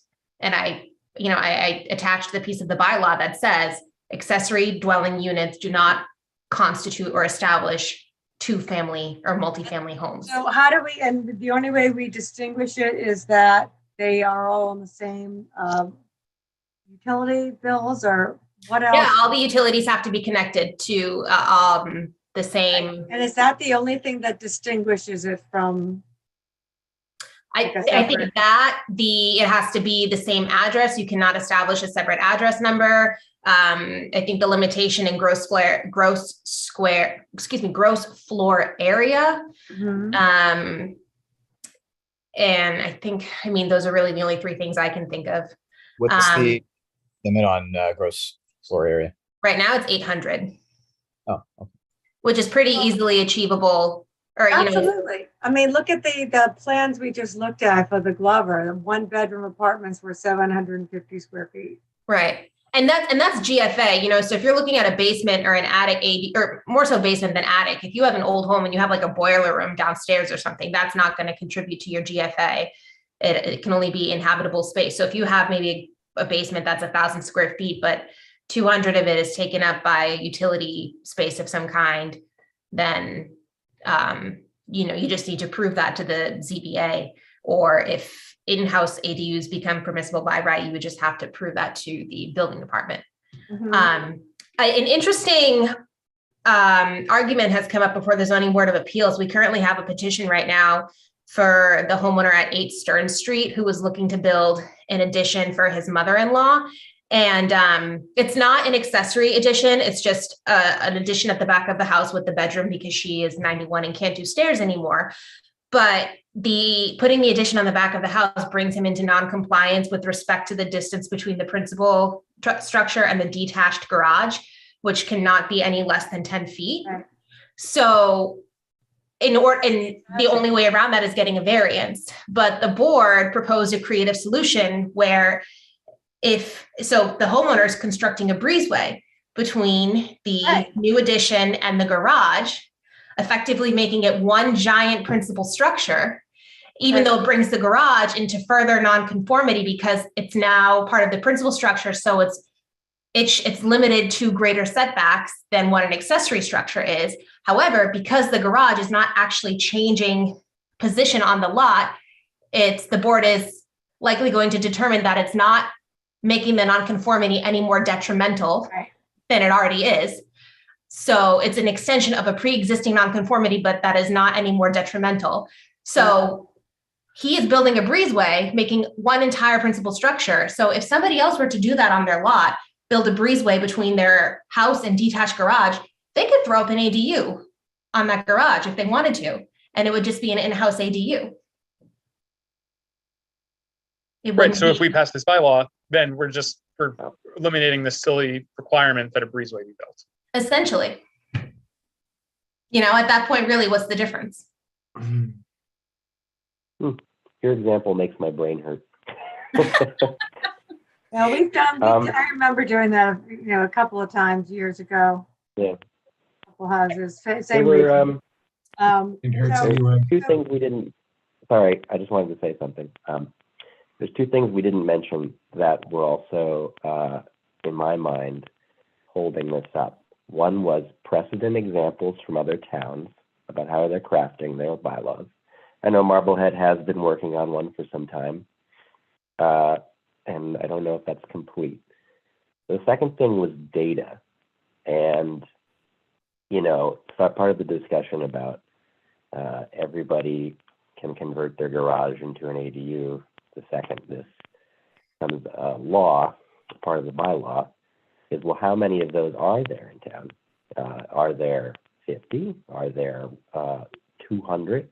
You know, so like that would, the data would be helpful to back up the, not the fear, but just the justification for how many of these might actually be built. That's in my mind good for public outreach on both. I think there's a lot already that but you know, there's always been this notion that somehow it was illegal, especially if there was a separate entrance. So, you know, I just think there's I do think there are a lot, but it's because they're all sort of, you know, nobody talks about them. I don't think it's very hard. It's very easy to get a count. Oh, no, I'm not saying requesting existing. I'm saying like for like the detached garages in town. Oh, right? how many of those? Oh, I see. A survey of sorts, right? Yeah. Could be done. Right. Of how many attached or detached? Detached you're talking about, or detached, I think. How Yeah, many detached garages there are in town? Yeah, that could be converted. So maybe what it's would a lot prevent you higher. from building a detached garage? Is there a new construction? Well, I guess what Dave was saying is that the existing versus new construction would be sort of the line potentially, right? Dave, am I right? So new construction ADUs would not be allowed. Existing conversions would be allowed. Yes, but what if you built a garage? How long would that have to be a garage for before it could be converted to an ADU? right. But here's the other point. If you're going to be very, I can't think of any examples of someone that just decided to build a garage and didn't actually want it attached to their house. I mean, you know, the years of houses coming with garages built, and that was like the 1930s, right? Or 40s. You built you had like a colonial house and the garage is in the back. But anyone who, I mean, it doesn't make sense to not attach a garage to your house nowadays, I guess. Not only from setbacks, you know, that's going to give you it's going to minimize your setbacks, right? Because the garage has to be 10 feet away and, you know, all that. But also, you know, it's kind of it seems like an odd thing to do. It's just not kind of Yeah, that's a good point. Garages anymore, right? Yeah, So, yeah, I agree. Yeah, I mean, You know, and you could. I decided to build a garage, and I just like stuck it 10 feet from my house. Well, and you could, you know, I don't know how you could write it in the bylaw, right? But the constructability of a garage that is a garage versus the garage that's not really a garage and is going to be an ADU is going to be different, right? They're going to build the foundation a little different. I think They're there was going to do the another thing utilities different. another thing we Oh, kind they of have talked about plumbing on was, sorry, I'm sorry, Yeah, Bill. but plumbing, you can't have a garage with plumbing in it. Right. If there's plumbing in the garage, that's your clue, right? Yeah. Well, yeah. Yeah, it would be, to Mike's point, it would be interesting to know if it's, I mean, I kind of feel like it's either easy to figure out or impossible to figure out. Just, you know, how many detached garages there are in town. You know, Because I mean, not everyone is going to be converted, you could do but sort it of would a give us grid at least search kind of a thing. denominator, so to speak, you know, Right. with how many, what the available stock is. And granted, that doesn't address the in-home ADUs, but I feel like those are a little less controversial, or at least they're a little less of a slippery slope in people's minds. I don't know. But I can run a GIS search to see how many detached structures there It are. seemed like even if you're going to look on Google Earth, you could do like a grid search, basically, you know, break it all up. And Easily. we could probably do a quick and dirty grid search on our own. I think you can always also look at communities comparable to Swampscott and, Right. and see those that have actually passed an ADU zoning bylaw or whatever, and see what's happened? Yeah. What Do are you the- know of any where they're particularly successful, Heidi, or do you, you've heard of any? I wish I could tell you. My memory is not there. Bill, I thought we talked about it at one of our meetings, didn't we? Like Yeah. Belmont or somewhere, and everybody was so afraid of it, and then Yeah. made a little Afraid of it. difference. That data was somewhere, and it was, I believe it could have been in the planning board. Well, I could check with Mass Housing, like the people that are doing our housing production plan, because that's where we're bound, MAPC, they're bound to have a lot of information. When when Molly and I were working with Rich to draft that language back in the early spring, a lot of it we pulled from Brookline. Yeah. Okay. Brooklyn and Salem, I thought, was in there. Yeah, And Salem Marlin is still dealing with their stuff. I didn't think Salem had passed theirs yet. Maybe I'm wrong. I think they did pass. I just got an email. I mean, Newton is much, much bigger than Swampscott, but I just got an email from a housing advocacy group in Newton to send out an email blast to the city council members to ask that they approve the ADU bylaw. And a lot of the reasons that they were supporting were every reason that Heidi had just listed. Yeah. Heidi and Bill had just listed. Understood. So we'll take a look at it. Let's see. I know that I think it was you, Bill, and who else was going to be working on that? Was it you, Mike? So, that's an opportunity to have, because there are two of you, you could certainly have meetings like offline and look up stuff. But in the meantime, I think what we'll do is, let me see what kind of information we can dig up.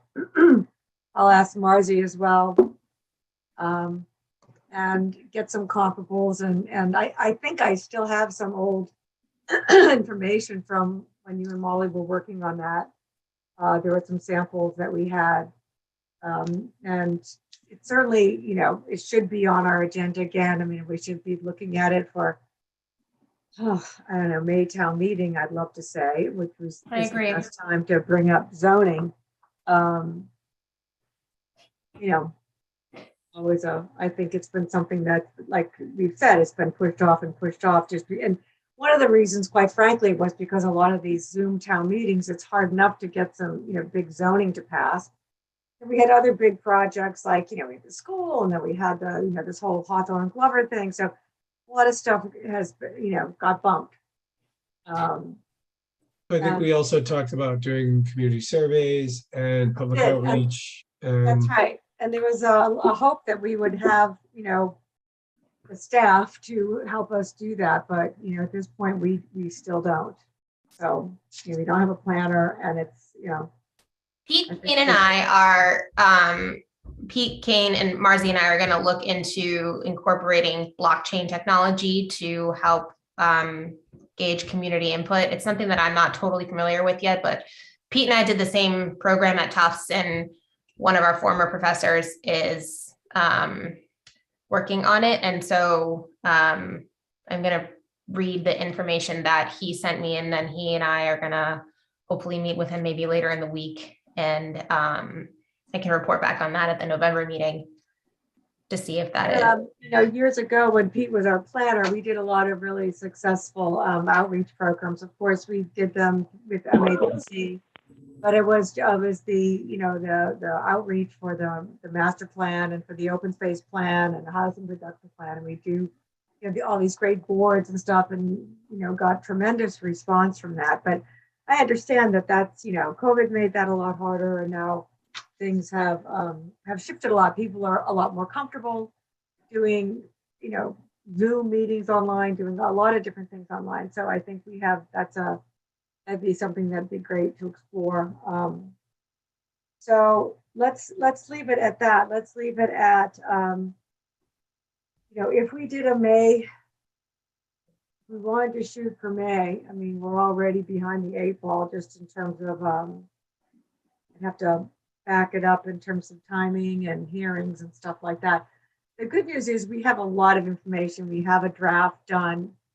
We can take a look at what other communities have done, and maybe see what Pete has to say about doing some kind of outreach in that way. Marissa. Yeah, For sure. And, And Mike and Heidi, I can't speak tonight. I am happy to help organize any kind of community outreach, yeah, forum, meeting, Likewise, what yeah. have you. Okay. So could I recommend that we get that material and put it somewhere accessible to us and to the All Ages Committee? And we'll take it up at both ends. So the planning Yeah. board will work one end and Ages Committee work on the other end. yeah. Yeah, absolutely. I can create a shared folder in the OneDrive. If And that's OneDrive. easy. Okay, so why don't you do Yeah. that? And I know I have a big file on that. I'll be happy to send over what I have. I mean, it might be duplicate, but at least we'll know we have everything.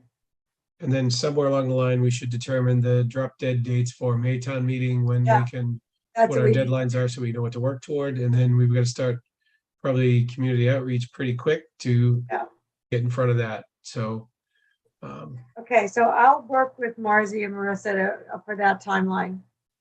Okay, I'll get that out. Marissa, I'll send you what I have to put on the OneDrive. Great.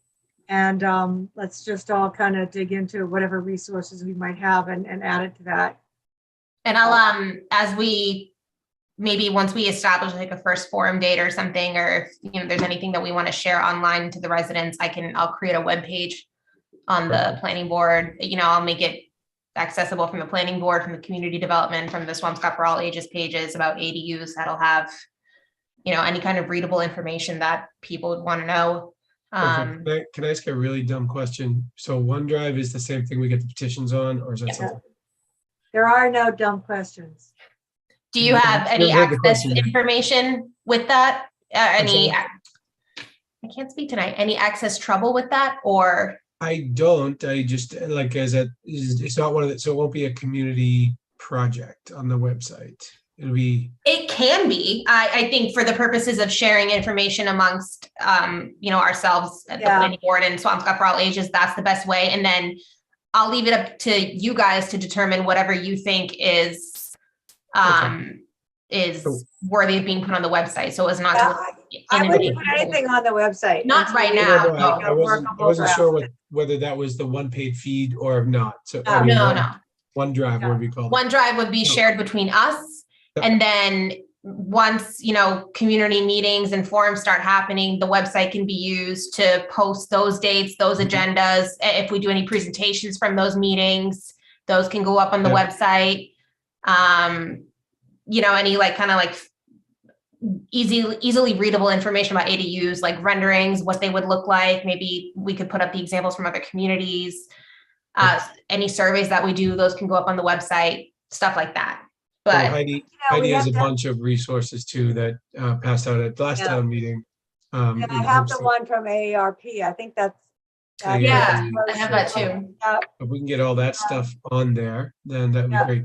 If you could set that up, Marissa, and send the link around so that it'd be easy For sure. idiots like Yeah. me to find. Yeah. Okay. So that's a plan. Thank you. So The yeah, other thing- Thanks so much. I'm working with the high school students on taping and putting things on television so that our seniors that don't access the computers can gain information and gain an understanding. Great. So I'd love to have an interview up on someone on it. What a great idea. Yeah. So excellent. Great Thank way to you. do Thank it. you. We could actually be on like a Swampscott TV program. Exactly. And do a little, no, seriously, do a little, presentation on ADUs or, what is it? Just kind of keep it simple and, stop, you have to take it out of this oh no realm and make it sort of down to earth. And unfortunately, the public perception goes crazy very quickly. Well, that's why it's, how we put it out there is going to be really important. Yeah, you're right. Okay. Interesting follow-up. Salem did pass their ADU ordinance did. through the city council. Who did? And I found Salem did. And I found, I think, what is a comparable community to ours with a commuter rail on a similar distance from the city. Concord, Massachusetts allows ADUs. So, Really? Oh, they have a lot yeah. more land than we do, but still. They Like do, that. but They're You can pick it small, little, yeah, I get it. Makes Yeah. sense. That's good. Thank you, Mike. Yeah. sure. Thank you very much. Thank you. And I'm apologize that I had the wrong agenda and didn't have that noted, so I'll make sure I'm more up to date next time. All right, well, then I think we all know what we're doing, and if we're comfortable with that, then we can have a motion to adjourn. Unless there was anything else. I don't want to cut anybody off. I don't think there was anything else. Is there any updates on any of the other things that we were working on? Anything happened with the Hadley or any of those Not that properties? I'm aware of. Not that I'm aware of. Yeah. You can ask I Marzi. haven't heard anything about those new properties either, right? They're updating the select board on Wednesday, I believe, about both the Hawthorne and the Archer Street properties. I'm sorry, Oh, what did you good say, to know. Ted? That's good. Was those the properties you were talking about, Mike? I saw on the select board agenda on Wednesday, they're updating on the purchase of the Hawthorne and the Archer Street properties. Okay. Yep. Thanks, Ted.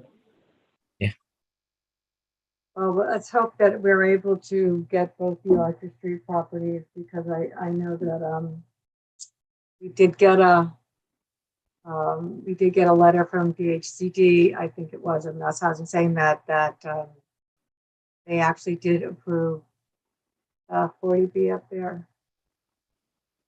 Yeah. So Really? the town still wants to take the land, or buy the land. So we'll see what happens. I don't know.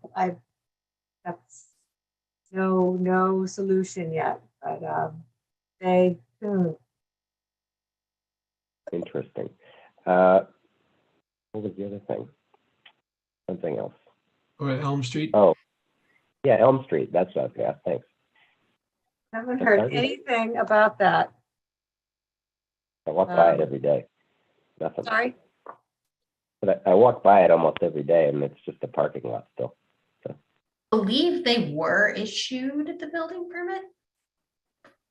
I don't know. I'll have to double check on that. I know that the historical commission is still trying to figure out what to do with the Pittman Road house. Oh, I think that was a I think that's the hang up. Yeah.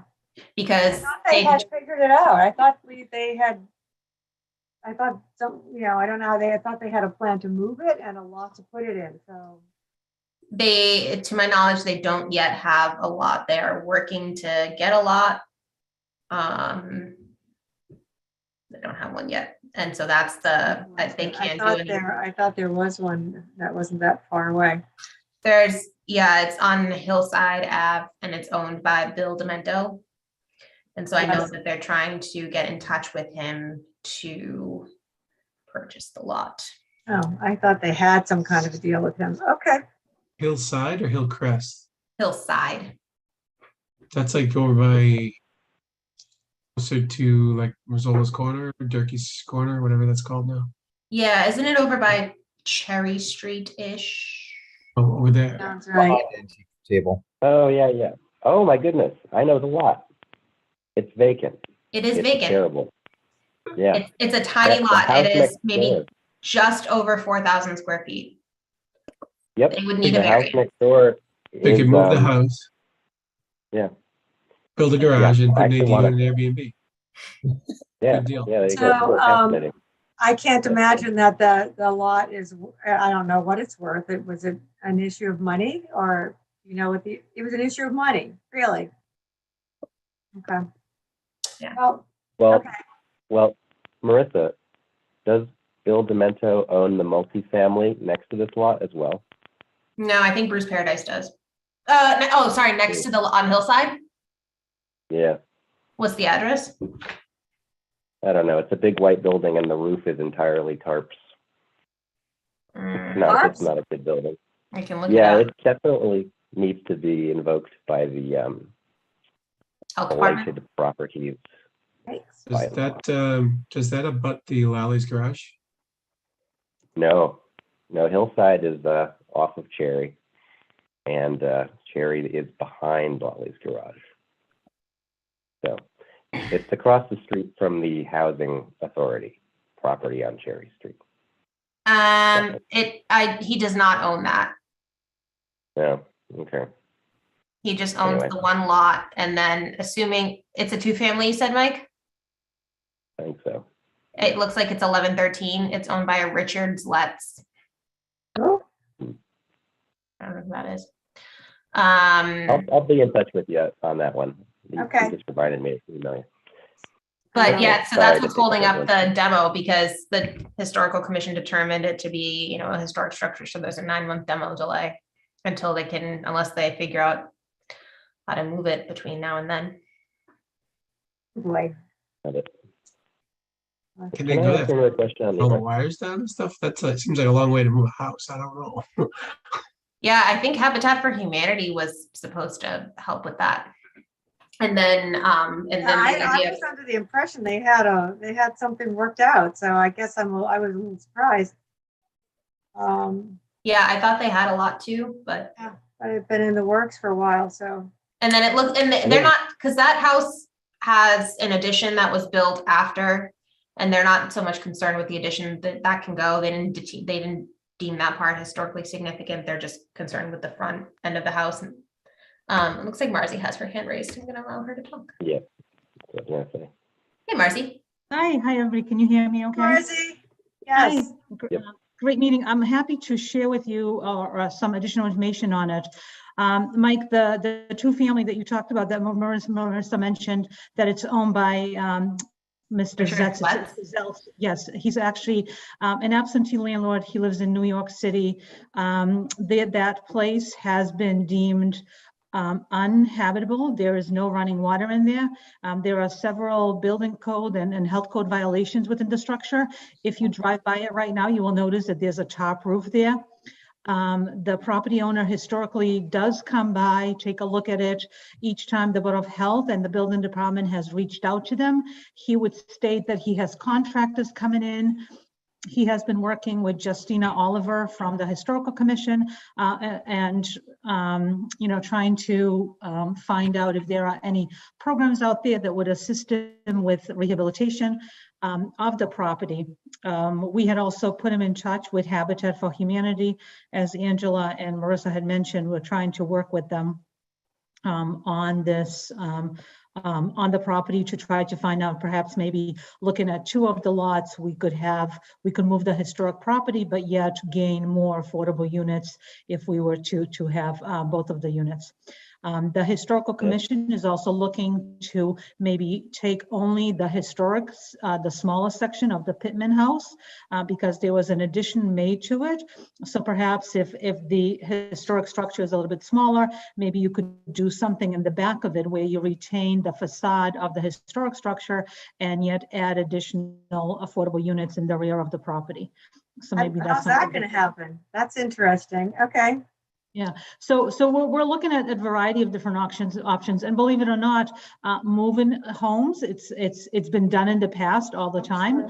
There is a state regulations or legislation that mandates or requires the utility companies to depower or allow the utility companies to be able to take down the wires for the day when the homes are moved or relocated.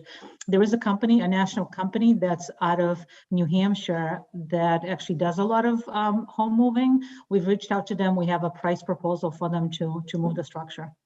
But we're also doing a true pro forma through the Affordable Housing Trust Fund to find out, is it really worth the to relocate the property versus building a new? Yeah. If we were to Is that is it 23 Pittman, 35 Pittman? 35. 35. So the one on it's a nice house. the one on the same side as the property, the lot. That's the building. correct. Yeah, And it's just old, is that the deal? that's correct. And the addition on the right is the part that isn't old. Yes. I mean, I don't know. That's going to be, those houses are hard. To take something apart is. Yeah. Look, Yeah, I always think, fascinating. I'm every not time I envision a house being moved, I always imagine the finale of Home Improvement. well, ripping a Your house like facade off dragging away on a truck. Easier said than done, I think. But hey, I'm not an What's architect. the It's fascinating. They put it all up on a temporary structure. They jack it up. They put it on a truck and they move it. So Yeah, no, I've Yeah. seen houses moved. I meant just to kind of rip off a part of it and add on to that. I thought was kind of, oh yeah, that's done all the time too. Really? There's a really good example in Cambridge. The Lunder Art Center at Lesley University was done while I lived in Cambridge. Oh, They basically hollowed out the shell of an old church, which they moved 100 feet to the left, and they built a whole new building off the back of it and in the guts of it. that's That very that was cool. also done in Salem, if you recall, when the new, is it the courts house or in Salem where the church was moved on 114? Yep. You know, how like the new construction? I didn't know Yeah. that. Wow. That's very cool. Thanks for telling me. Thanks, Margie, for sharing all that information. That's Right. great. No worries. Really Happy helpful. to, Thanks and- very much. Yeah, and we'll keep you abreast, as soon as we have more information. Unfortunately, our last meeting of the Affordable Housing Trust Fund was canceled, so this was going to be discussed, but we'll let you know sort of what the process is. Thank Great. you. Yeah. Thanks a lot. I've been Um, looking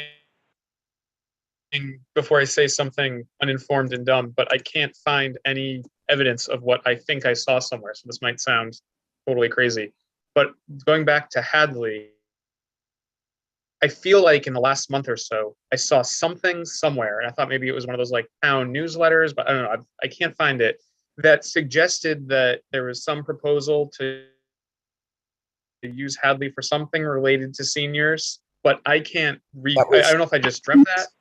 It was in the I minutes saw that too. or an upcoming agenda, I think, for a select board meeting. No, Capital Improvement Committee Yes, voted that's what it was. Capital Improvement Committee. Yeah. voted to put that in, to advance that, to do it like senior housing or senior rec And space. That is something that if Heidi is still on, that was an agenda item that she brought through the Capital Improvement Committee. But at the same time, as you know, the process to dispose of the public property, or how the process for reuse of the Hadley was that the Hadley Reuse Committee finalized the process, but having 3 options, right? Right. And then we needed to go back to the select board to find out what the next step is in regards to moving forward with a request for proposals or request for inquiries and try to get additional guidance. Right now, the select board has decided to pause because they wanted to see if there are any similarities or potentials for symbiotic kind of like redevelopment of the Hawthorne and the Hadley. Sort of like if whatever happens at the Hadley, what's the impact, or what could be a potential use for the Hawthorne that could really complement, and then vice versa. So we're working through the process right now to engage a consultant to assist us with a public engagement process that would help us narrow down the public process on the reuse of the Hawthorne, but at the same time, try to vet out the process to find out how important is having a symbiotic relationship, if you would, or is there an opportunity to create any potentials or possibilities between the 2 properties. But I see Heidi's back on, so maybe Heidi, you can comment in regards to your request to the CIC. I would love to comment, yes. And actually, that was one of the 3 plans that the Hadley Reuse team came up with, when one of them was affordable housing for seniors. And the CIC plan that I proposed was looking at our numbers of seniors again, and the space that we have at our senior center. We are very small. So Swampscott's right now 6,500 square feet for the senior growing population. And last year, for example, North Andover built a new senior center for their seniors, and it's 18,000 square feet. And their population is slightly larger than ours, but it's about maybe 1,000 more than ours. So the Swampscott Senior Center, we love being attached to the high school. We love, love, love it. We're really using it. But at the same time, we don't have enough space. We're bursting out of the walls.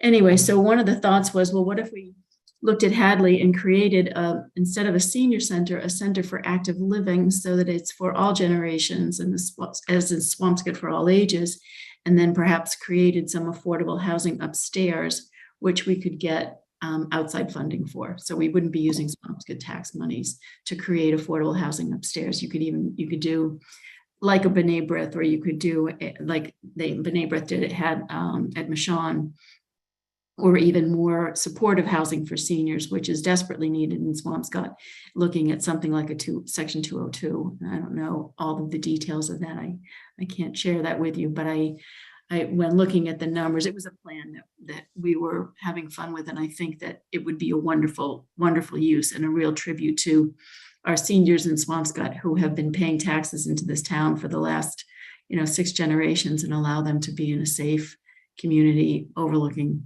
the water. Kind of cool.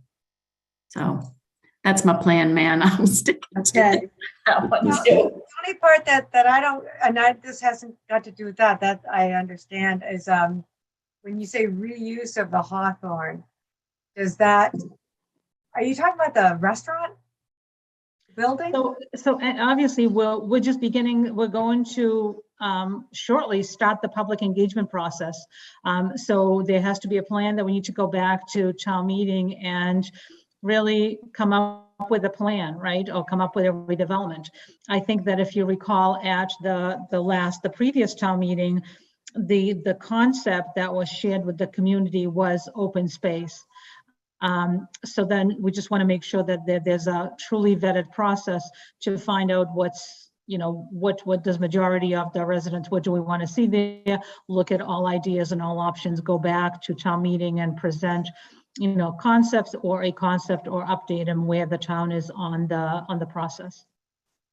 So, okay, my concern is that town meeting did indeed vote for open space, and in particular with the understanding that the steps would be to demolish the restaurant and then figure out how we sort of weave together, perhaps a very, storefront side, the sidewalk piece of the land, and keep most of it, the ocean part for open space. So this is the first I've heard that we've even, discussed keeping the building, which is kind of the opposite of what I think town meeting voted to do.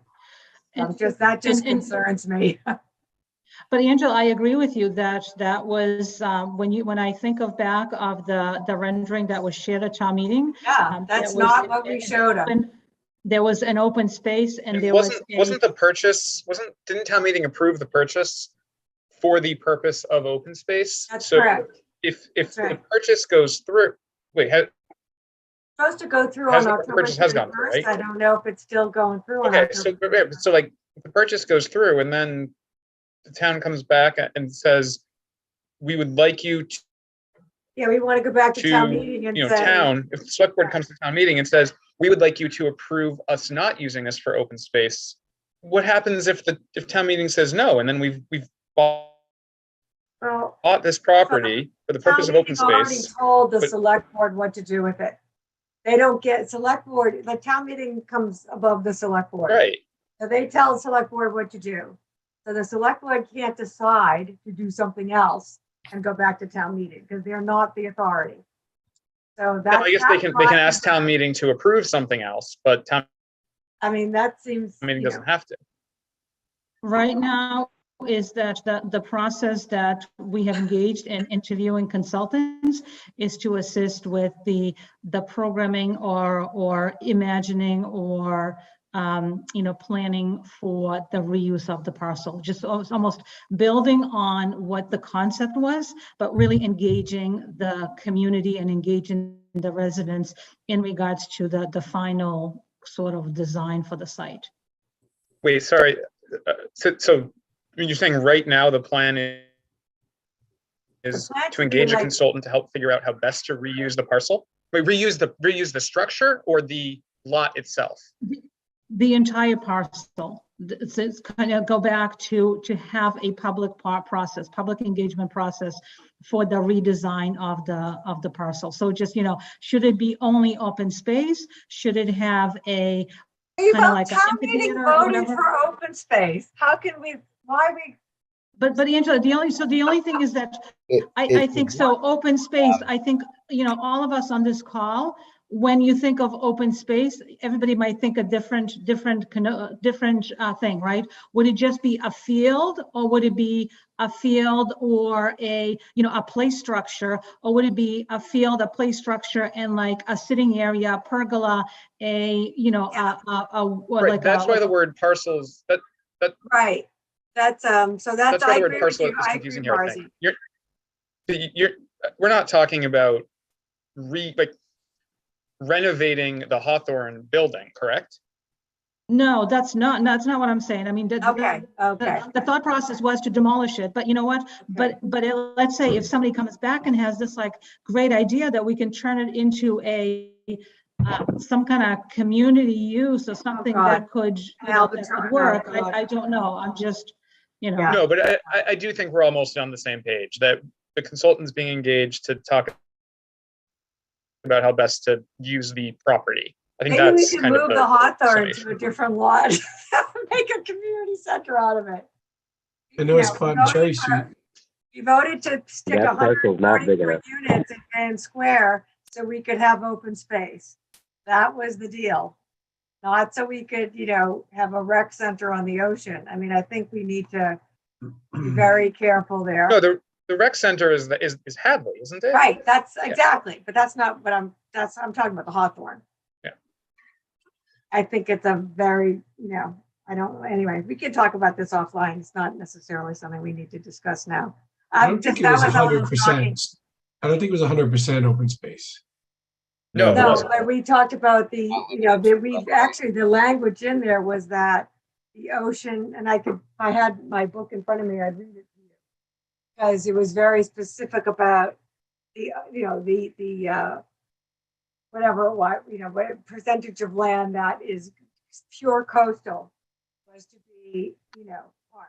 That was the part. No percentages were put on there. Yeah, it's I a know. general municipal purposes, including but not limited to open space, conservation, and recreation. Right.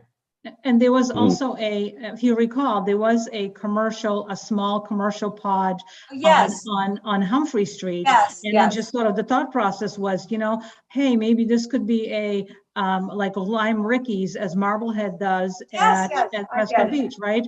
So then kind of this is again, let's vet the idea further. Let's take a look at the feasibility of the market for, could we have another restaurant? Does Humphrey Street support another restaurant? Would it be seasonal? At the same time, really need to look at the economics for Humphrey Street, because it's easy to build a building to spec, right? But then is it going to be another nail place, or could it be another another doctor's office or something, things that we might not want. And when you look at the mix of restaurants that we have, it's been amazing for the Humphrey Streets, for the retailers and for the commercial base, which is really great. But can we really fully support and sustain another restaurant or something at that site? So this will look at the feasibility of the market, and also what could work in there, and what's the best for the town. I think we're in complete agreement, Marcy. The only thing that threw me was keeping the Hawthorne restaurant. That totally threw me, because in that way it was crystal clear to me that thing was going, and that we figure out what to do with the rest of the land.